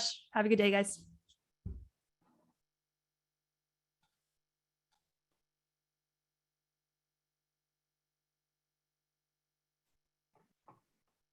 Thanks, Colleen. I really appreciate it. We have on our schedule a break, but talking with Carrie, we thought you all could go to the bathroom anytime you want anyway. So we're going to move on to the very last session of this conference. And I want to give you a little bit of background on that. We're stealing something from another organization that I belong to, which is an association of utility economic developers. And it's called What's Up. And it has nothing to do with that beer commercial that you can't get out of your head. But what it does allow is for people within the audience to ask for ideas, to network, to, not network, but to try to get some some answers that might be bugging you with regards to how you can do your job better. It's really a very informal type of process. Carrie and I are going to be monitoring it. It'd be a whole lot easier for her in person because we would each have a microphone and be running around like Phil Donahue, if you are old enough to know who Phil Donahue is. And what we're going to do is just kind of go with not only questions that we have already had submitted, which we have a couple, but we're also asking if you have a question and or if you want to respond to a question, it's as simple as unmuting yourself or just unmuting yourself and just kind of be mindful of the fact that there may be other people that are also have questions. So we'll just kind of play it by ear and see how this goes. We did have a question. Cindy Wallace from Liberal did have a question, which I think is a good one to kind of get things going. And it's probably one that a lot of people have had over the past, and so we're going to throw it out there. Her question is, I'm just curious about what other communities use for local incentives and how they are funded. So the deal with this program is, if you have a suggestion for Cindy, would like to share something, unmute yourself and share away.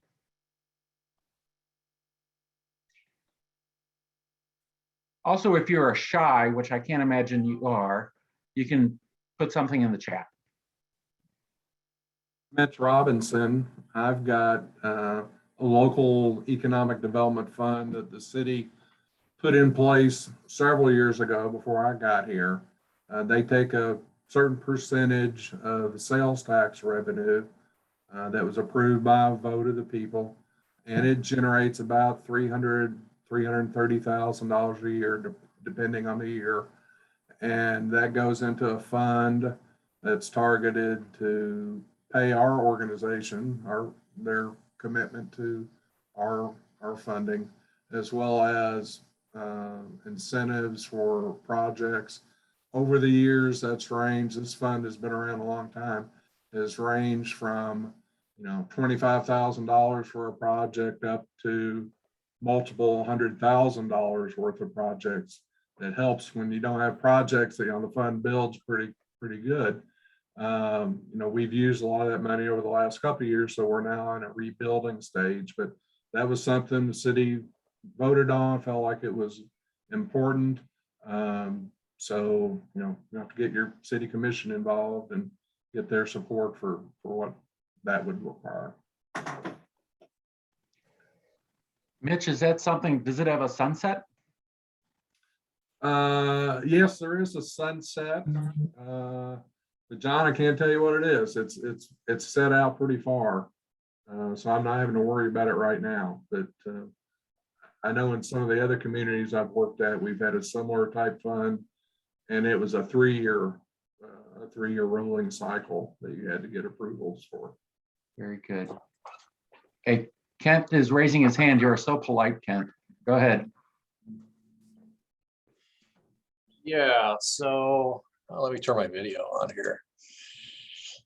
Here we go. So one of the most powerful incentives we use is property tax abatement. And we use it either the constitutional method or the IRB method. The IRB method, we have been using it probably for the last 10 years on some housing projects downtown. And so if you can help mitigate the sales tax savings when you use an IRB costs about 40 to 50,000 for the issue. But if you have a significant apartment complex being built in your community, that can help offset some of the development costs. So I'm trying to think my metrics here. The sales tax, our sales tax here is 8.5%. So on $100,000 worth of building materials or $1 million worth of building materials, that's $85,000 savings up front. Because on an IRB, you don't pay the tax, it's a savings up front. And then on the property tax, obviously the 10-year abatement, sales tax or the property tax abatement would be helpful. We also have a 1/2 cent city sales tax. We've had that since '95, and we've renewed it 4 times.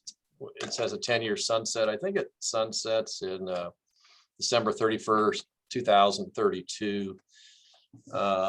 It generates probably about $2 million. Now, half of it goes for property tax relief. About 900,000 goes towards our economic development fund at the city. 350,000 of that is for my RDA budget.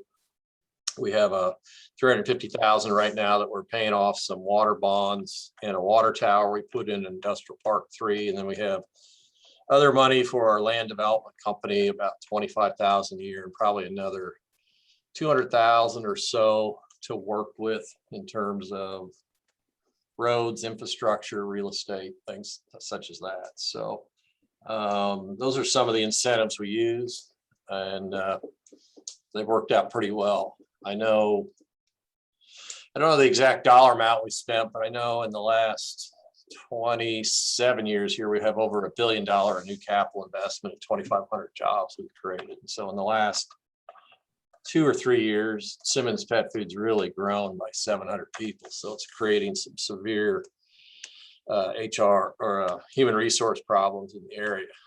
But it's raising the wage rate for the average employee. So that's a good thing. So anyway, that's all I have. Very good. Hey, Janet McCray, you had put something into the chat about the technical assistance grants that you guys offer, and it's causing a little chatter in the chat. Would you kind of talk about that a little bit? Sure. So we have worked with our cities and then also Network Kansas. And this is really a mini grant that we have set up as a way of getting them kind of in the door to chat with us and for us to be able to then connect them to SBDC and others. So we've kept that amount at about 1,000 and under. We've cost shared on that expense to do it. So we're each kind of in for 250 or 300 bucks.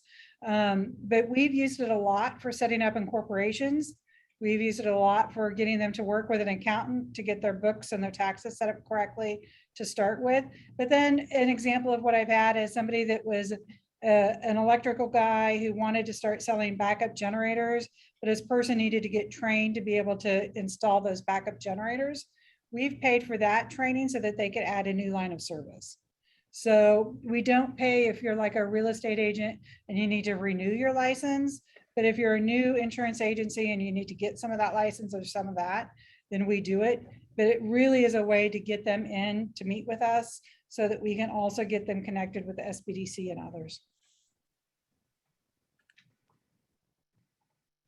Very good. Anybody else have a comment on that question? And or there you go, Shelley. So I'm just curious. One of the things that I've had lately is people who have mobile, and not necessarily food trucks, but like I have a mobile electrician or a mobile, I can't even think, trencher or whatever. So everything's on a truck. Does anybody have any ideas? Because we want to keep those guys here, but right now our incentives are brick and mortar, unless you have a building or you're improving something in the communities or the county. So I'm struggling with that.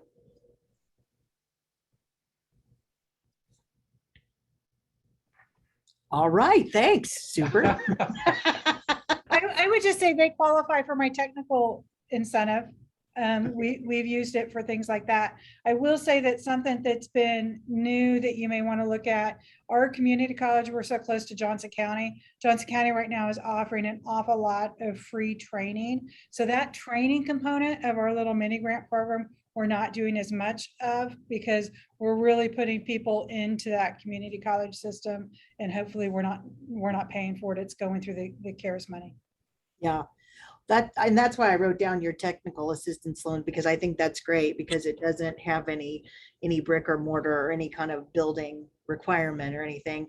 And I would highly suggest that if you're looking for ways to make money, Wichita's trash has helped Harper County a lot. The landfill, we have the Plum Thicket landfill, and which was quite controversial, but now it generates, the way the county wrote the parameters around it, we get a lot of money from Plum Thicket. So trash is good if contained. Good. So Janet, real quick, so you mentioned you partnered with Network Kansas on that. Is that where some of the funding came from, or was that an investment start that? Oh, and I see you just put that in. We became an aid community about 2 years ago. So as part of our pilot program with them, they looked at what we were doing as a pilot to be able to use for other communities. So they have come in and added a little bit of money for us to spend down and to be able to use for those grants.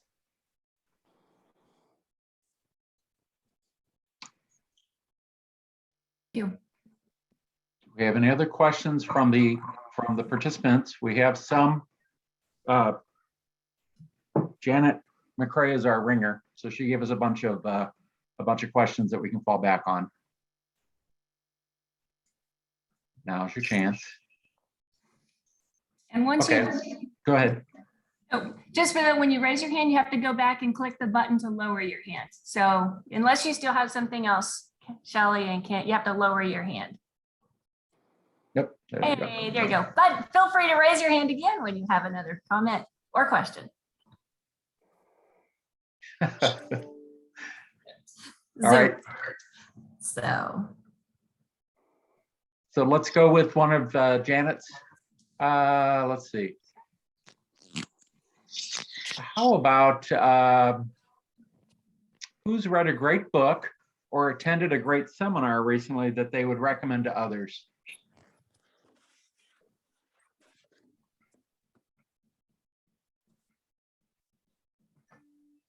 Apparently we're all stay at home and illiterate. Okay. Not a lot of readers. Here we go. Carl? Nope. Oh, sorry, I didn't mean to unmute. Okay. Oh.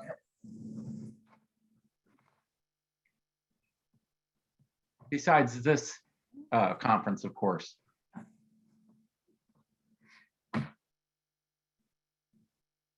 Okay.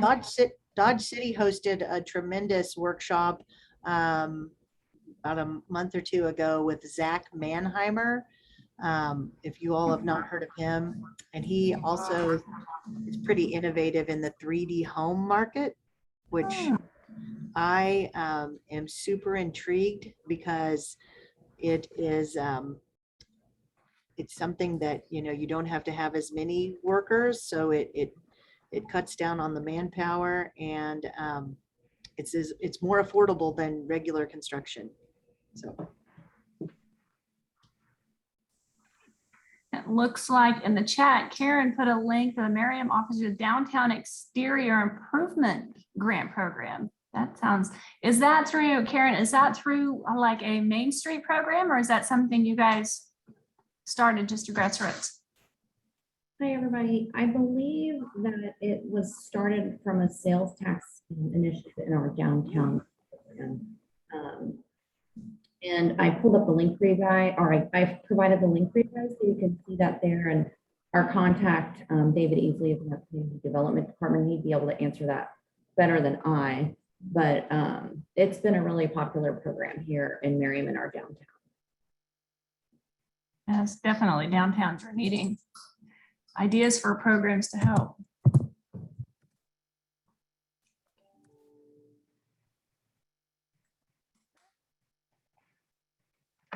How about so another question out there? Go ahead. I'm sorry. So should we throw another question out there? Yep. Go ahead. So now that we are, well, you never know where we're at in this COVID business, but are there any lessons that have been learned that would be best practices for other organizations, or anything that your businesses may have learned how to operate differently maybe, or suggestions?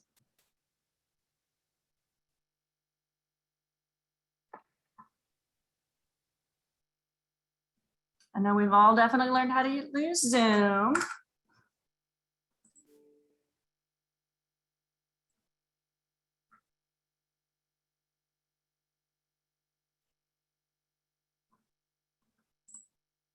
And if anybody has any thoughts, you're welcome to unmute. I see Cindy also put in there the information. Liberal has a facade grant program as well. It's a 50-50 match up to 5,000. So that's a really good, up to 5,000. That's a lot of improvement.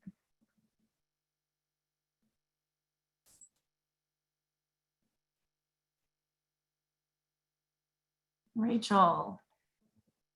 Are the local ED programs easy to find on their websites? So Rachel, are you looking for just specific ED programs or just in general in your question?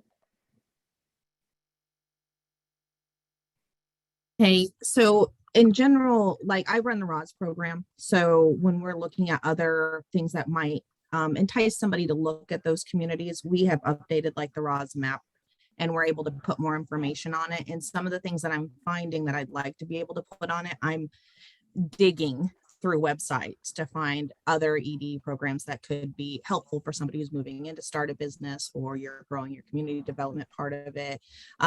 They're just not easy to find, and I'm pretty good at pulling data out. So I was just trying to see if I know Miami County, it's easy to find, Wichita, easy to find. Leavenworth is sometimes easy to find, not quite, but when we start going into like the rural communities, like Cherokee, I can't find much information for them.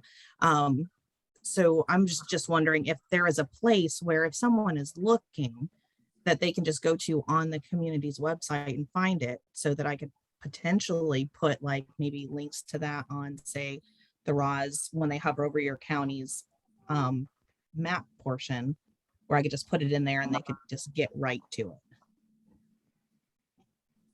That's a good idea. And I know like even for our county, we get rolled in from Colleen's presentation, it really makes me even think even more about how to address this too, because being hard to find, because we're a county department. So we're rolled in as just one of the many departments on the county website. So how do we get ours to pull to the top?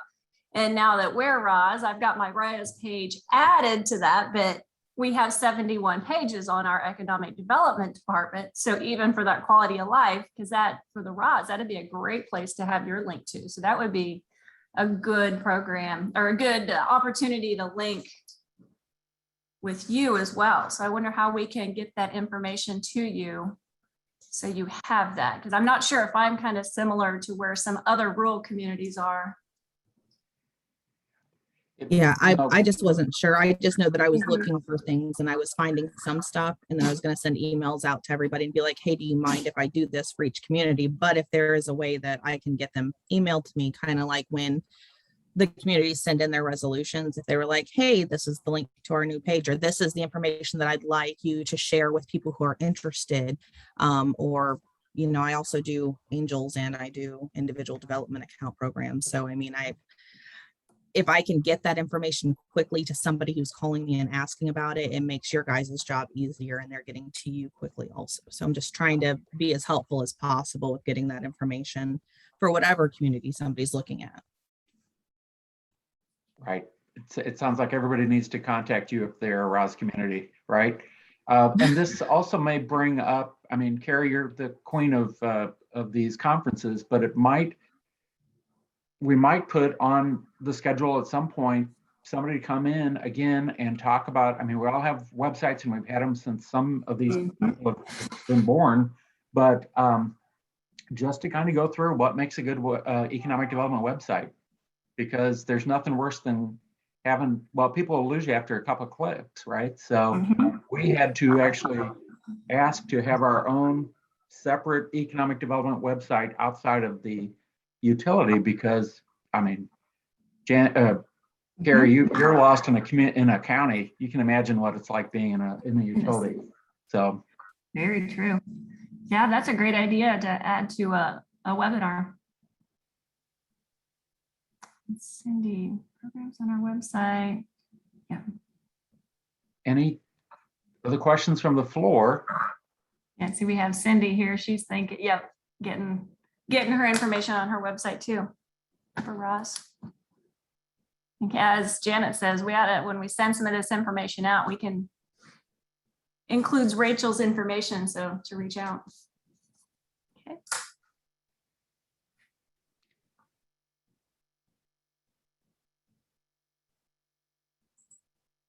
And Janet posted a link.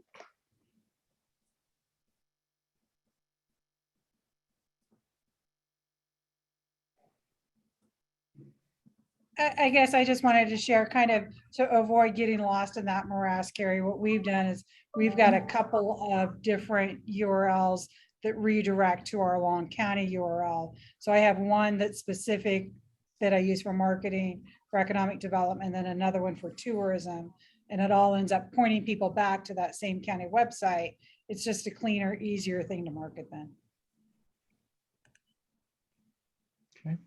Yeah, and yeah, we've kind of done that same with our Cali, yeah, 3 different Cali First, Cali Works, Visit Cali.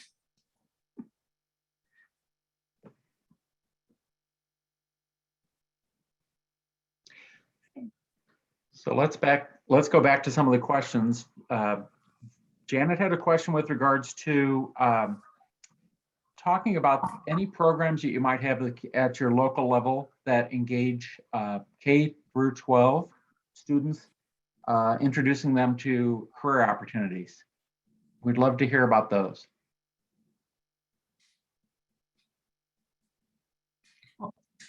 I can tell about one that we did. We were able to do it 2018, 2019, obviously 2020, 21 canceled due to COVID, but we started, we call it Career Expo. And so using the that flower that we've all seen that has the petals through the Department of Regents, based on the different, if it's business or ag or education or medical. So we invited in, I think we had about 100 different either businesses, organizations, educational facilities, and broke them all up into those different career exploration areas. And we required every attendee to have a hands-on activity that'll get the students involved with what that specific career that they're representing. And we brought in freshmen from, I think, 12 different area high schools, and they got to go through this expo experience over two days, just to really show them there's all kinds of careers out there. And as a freshman, as they're trying to learn what they want to go into, and they got a little bit of everything. So we're really excited to start planning our 2021-22 school year. So it'll be in April of 22. So it was really great for the kids. They had a lot of experiences, and maybe hopefully we can make it bigger and better. Jack? Yeah, so Wamego does a number of things. They have a senior interview day where all the seniors have to get dressed up and they interview with HR managers and companies in the area. The companies come to the school. It's been virtual last year. It'll be virtual this year. We try to do it in November. It used to be in January. It's pretty assertive. A lot of the HR managers from Manhattan come over to Wamego. They enjoy the day. Then we also have a work-based learning program. Wamego is one of the models for the state, and we have a work-based learning coordinator, and she sets up these internships in September. So they're kicking off in October, and those internships will go through the year. Normally, not just the semester, and they'll be graded on it. And we're trying to get them more into manufacturing, like with Caterpillar and things like that. We have a couple instances where they got in, but they just walk around the plant. They don't really do much. Then we have a couple other things, but we have a 4th grade program. We actually started it with Manhattan, and they took it out of Fayetteville, Arkansas. And it's Adopt a School or Adopt a Classroom. And between Manhattan and Onega and Westmoreland, I think we have about 29 classrooms involved. And it's run jointly by Pot County Economic Development, Wamego Chamber, and the Manhattan Chamber. And there's a lot of Manhattan employers in Pot County and a lot of Pot County employers in Manhattan. So it's a joint effort between all the organizations. It's the third year we've been doing this. Manhattan started out on their own, and then we graduated to have Wamego involved, and then the next year St. George. So I guess this is like the fourth year, but we didn't do it last year because of COVID.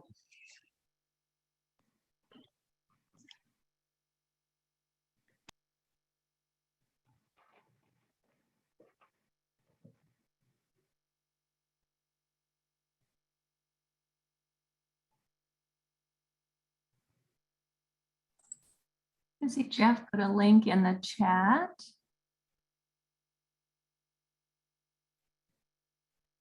Do you want to explore, describe that a little bit, Jeff?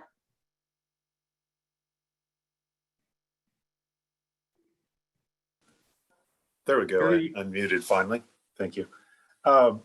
Hutch Community College has applied for that. I'm not sure where we're at in that process. But it's a mobile unit that's out of a nonprofit in Florida. And it roams around to schools, probably middle school and high school primarily, introducing students to manufacturing.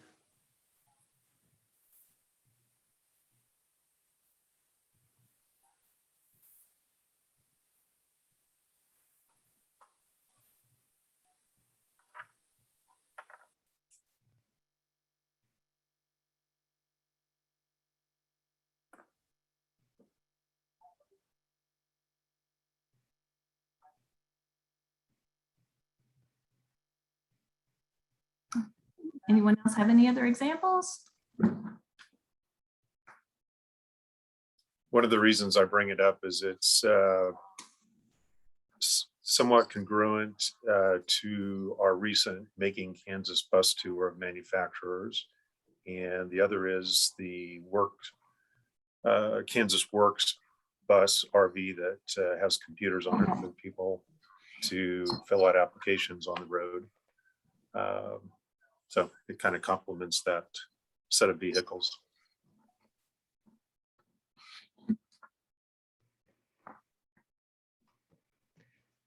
Oh, yeah. And Sandy mentioned the Youth Entrepreneurship Challenge, the YEC. Yep, that is definitely a good program. I know for Cali, we've been doing it since the very beginning. 7 years, 8 years. Leaders of each region conveyed the state.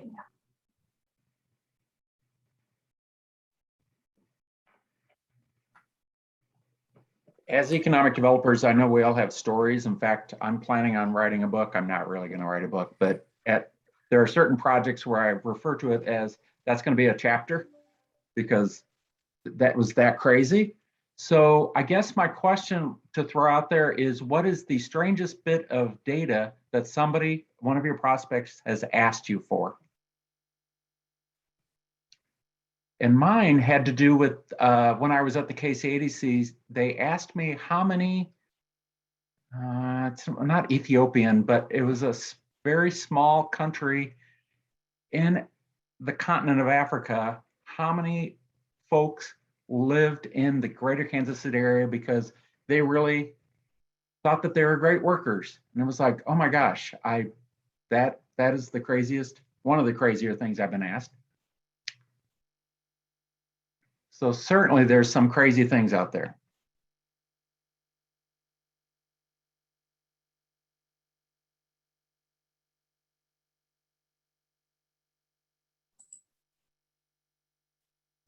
I worked on a project on the site selection side back in, it was like 2000. And the company was located in near White Plains where their headquarters was. They're actually a German company, but they had a lot of East Indian workers. So they wanted to move their IT and accounting. And I had to ask the question, how many Hindu temples are in your community? So when I asked the question and I was in Raleigh, North Carolina, the woman with the North Carolina Department of Commerce pulled out a phone book and started counting them. It's the only way to do it back then. Yeah.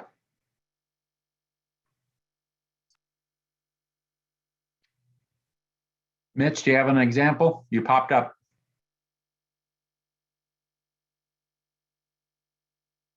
Still on mute.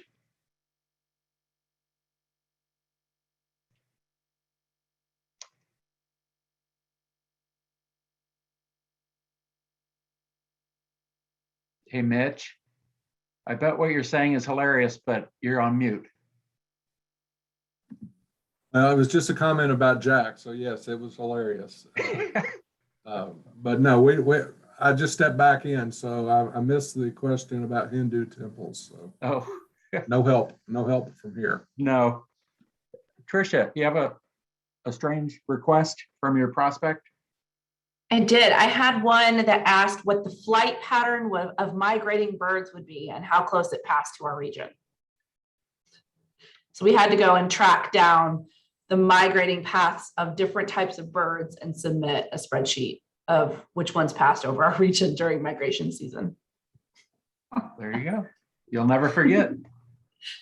The presenter yesterday that mentioned the tornadoes just made me think yesterday when we had a project, it's been 10, 12 years ago, it's been a while, but they were very concerned because of Kansas and tornadoes, and we had to document how often, the number, and everything about those tornadoes. It's like our area, we just didn't have them, but we have a big building that has a basement. And so I market it as the largest tornado shelter in the state of Kansas for those prospects that are from California that seem to be terrified of tornadoes. I just wish sometimes when you wish that movie was based in Oklahoma, but.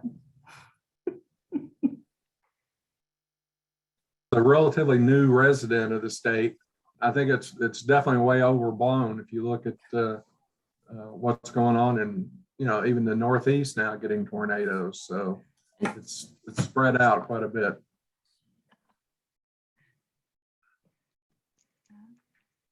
Who is it? What did we see here?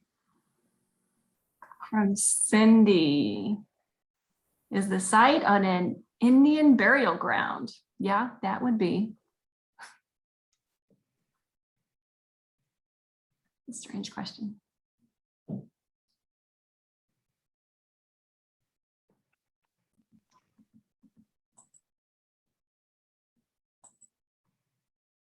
Well, Carrie, next time we will do peer-to-beer with a beer. I think we'll have more answers, more suggestions, but I'm going to throw it back to you then, I guess. I think if there's no other questions, with us on generally in a conference, a lot of networking, and we all get kind of ideas and thoughts as we hear from different speakers over a day and a half. So I wanted to kind of have an opportunity just to have anybody throw out any thoughts, comments, best practices, that type of thing. So if there are no other comments, thank you for everybody for participating. And I think with that, I'll turn it back over to Janet, unless you have a comment, Janet. No, I just wanted to be sure that we, again, thank the sponsors, Evergy, Opportunity Funding, Kansas Manufacturing Solutions, Great Plains Industrial Park, ITC Great Plains, Sunflower Electric Economic Development, BHC, Midwest Energy. So there was also a couple of questions in regard to the PowerPoints. Mary will be getting those up on our website later this week or early next week, so look for that. A couple of things that will be coming up. The Heartland Economic Development course has been set for Blue Springs in April again on April 26th through the 29th. We will be sending out information probably late October, early November in regard to the scholarships that KEDA offers. You may also want to go ahead and check our website in advance so that you're familiar with the new scholarship program that we put in place last year. We've allocated funds that would help pay for the Heartland scholarship or Heartland course, but then also other economic development related classes that you may want to attend. So might just want to look at that because we do still have some additional funds in that pot And check with your local energy providers because oftentimes they will do scholarships for those kinds of events. Meeting with Mitch later this week to try to get things going. A couple of you have indicated you're interested in serving on the legislative committee. So we'll be working on that because need to probably reevaluate that February 3rd event, whether or not we want to go ahead with that, if we need to make some changes to it due to COVID protocols and things like that. Then also later this week or early next week, Mary will be getting out a follow-up survey for you to give us input on how you thought the conference went and how you might suggest that we proceed in the next year or so with some activities. Also want to be sure to give a shout out to Kent Harriman. Kent's kind of at the top of my screen. I'm not sure who he might be for you. Kent has announced his retirement and they are working to fill the big shoes he will be leaving behind there. So Kent, I don't know if you've got a couple of comments that you want to make. And I don't know if there's some other announcements that people may need to be making since it'll be a year before we get together. But Kent wanted to say thank you for everything you've done to help our organization. Yeah, thanks, Janet, for recognizing me. Yeah, I was president of it was actually Kansas Industrial Developers Association in 1998 and 99. I served on the legislative committee for many, many years because of our proximity to Topeka. I can remember Laverne Squire and I spent a lot of time there on the peak legislation when that was first introduced. And for years, we tried to get the state to pass legislation to be able to sell tax credits. And that just happened overnight. You know, Mitch, you've done a great job there. So I don't know what technique you used, but that was great. But no, I think a lot of people worked on that, probably David Tolan and the administration there. So I've had the fun of working with Team Kansas and Kansas Cavalry and KEDA and all that since 1994. Met a lot of wonderful people, and Steve, Jack, and I are kind of the oldest guys in the rooms right now. A lot of our colleagues have retired and having a lot of fun. I think of Dave Porter, who's in Florida, and then now Bill Thompson's in Florida, and Bill Martin's in Florida. And I still keep in touch with those guys. And there's some good people I've worked with over the years that aren't with us anymore. Melissa Nebelsack was a wonderful person at Department of Commerce, and she passed away a good number of years ago. In fact, there's a scholarship fund named after her on IEDC. I think Kelly Danielson started that when she was still associated with KEDA. So I'm bringing up a lot of old names like Bill Underkoffer when he was with the Western Resources. I remember his last day when he retired, he threw his necktie on the ground and said, "I'm not wearing this son of a bitch anymore," or something like that. So, you know, Bill Underkoffer, that's hilarious. So anyway, yeah, retirement sometime first quarter. We are working with the Move On group. They've posted the position open. So started last week. I think the closing date is sometime in October. If you or somebody's interested, you know, submit an application. So if you want to have a conversation about it, just give me a call. So anyway, it's been a lot of fun. I still have a couple projects I'm working on. Maybe they'll happen, maybe they won't, but it's going to be a sprint to the end. So anyway, thank you, everybody. And it's been a lot of fun. I'll spend more time with my grandkids and fishing and my time, I guess. So thank you much. Well, congratulations again. And several people left you congratulations over in the chat and good wishes over there. So congratulations for that. Anybody else that we should be sure to recognize that maybe has mentioned a retirement or something that I'm not familiar with? All right. Well, then I think we're going to call it. Oh, I was just going to make one quick reminder for anybody that does have their CFD, that the conference was set up to count for continuing your credits through your recertification. So make sure you put that on your recert and keep track of that at 2 points.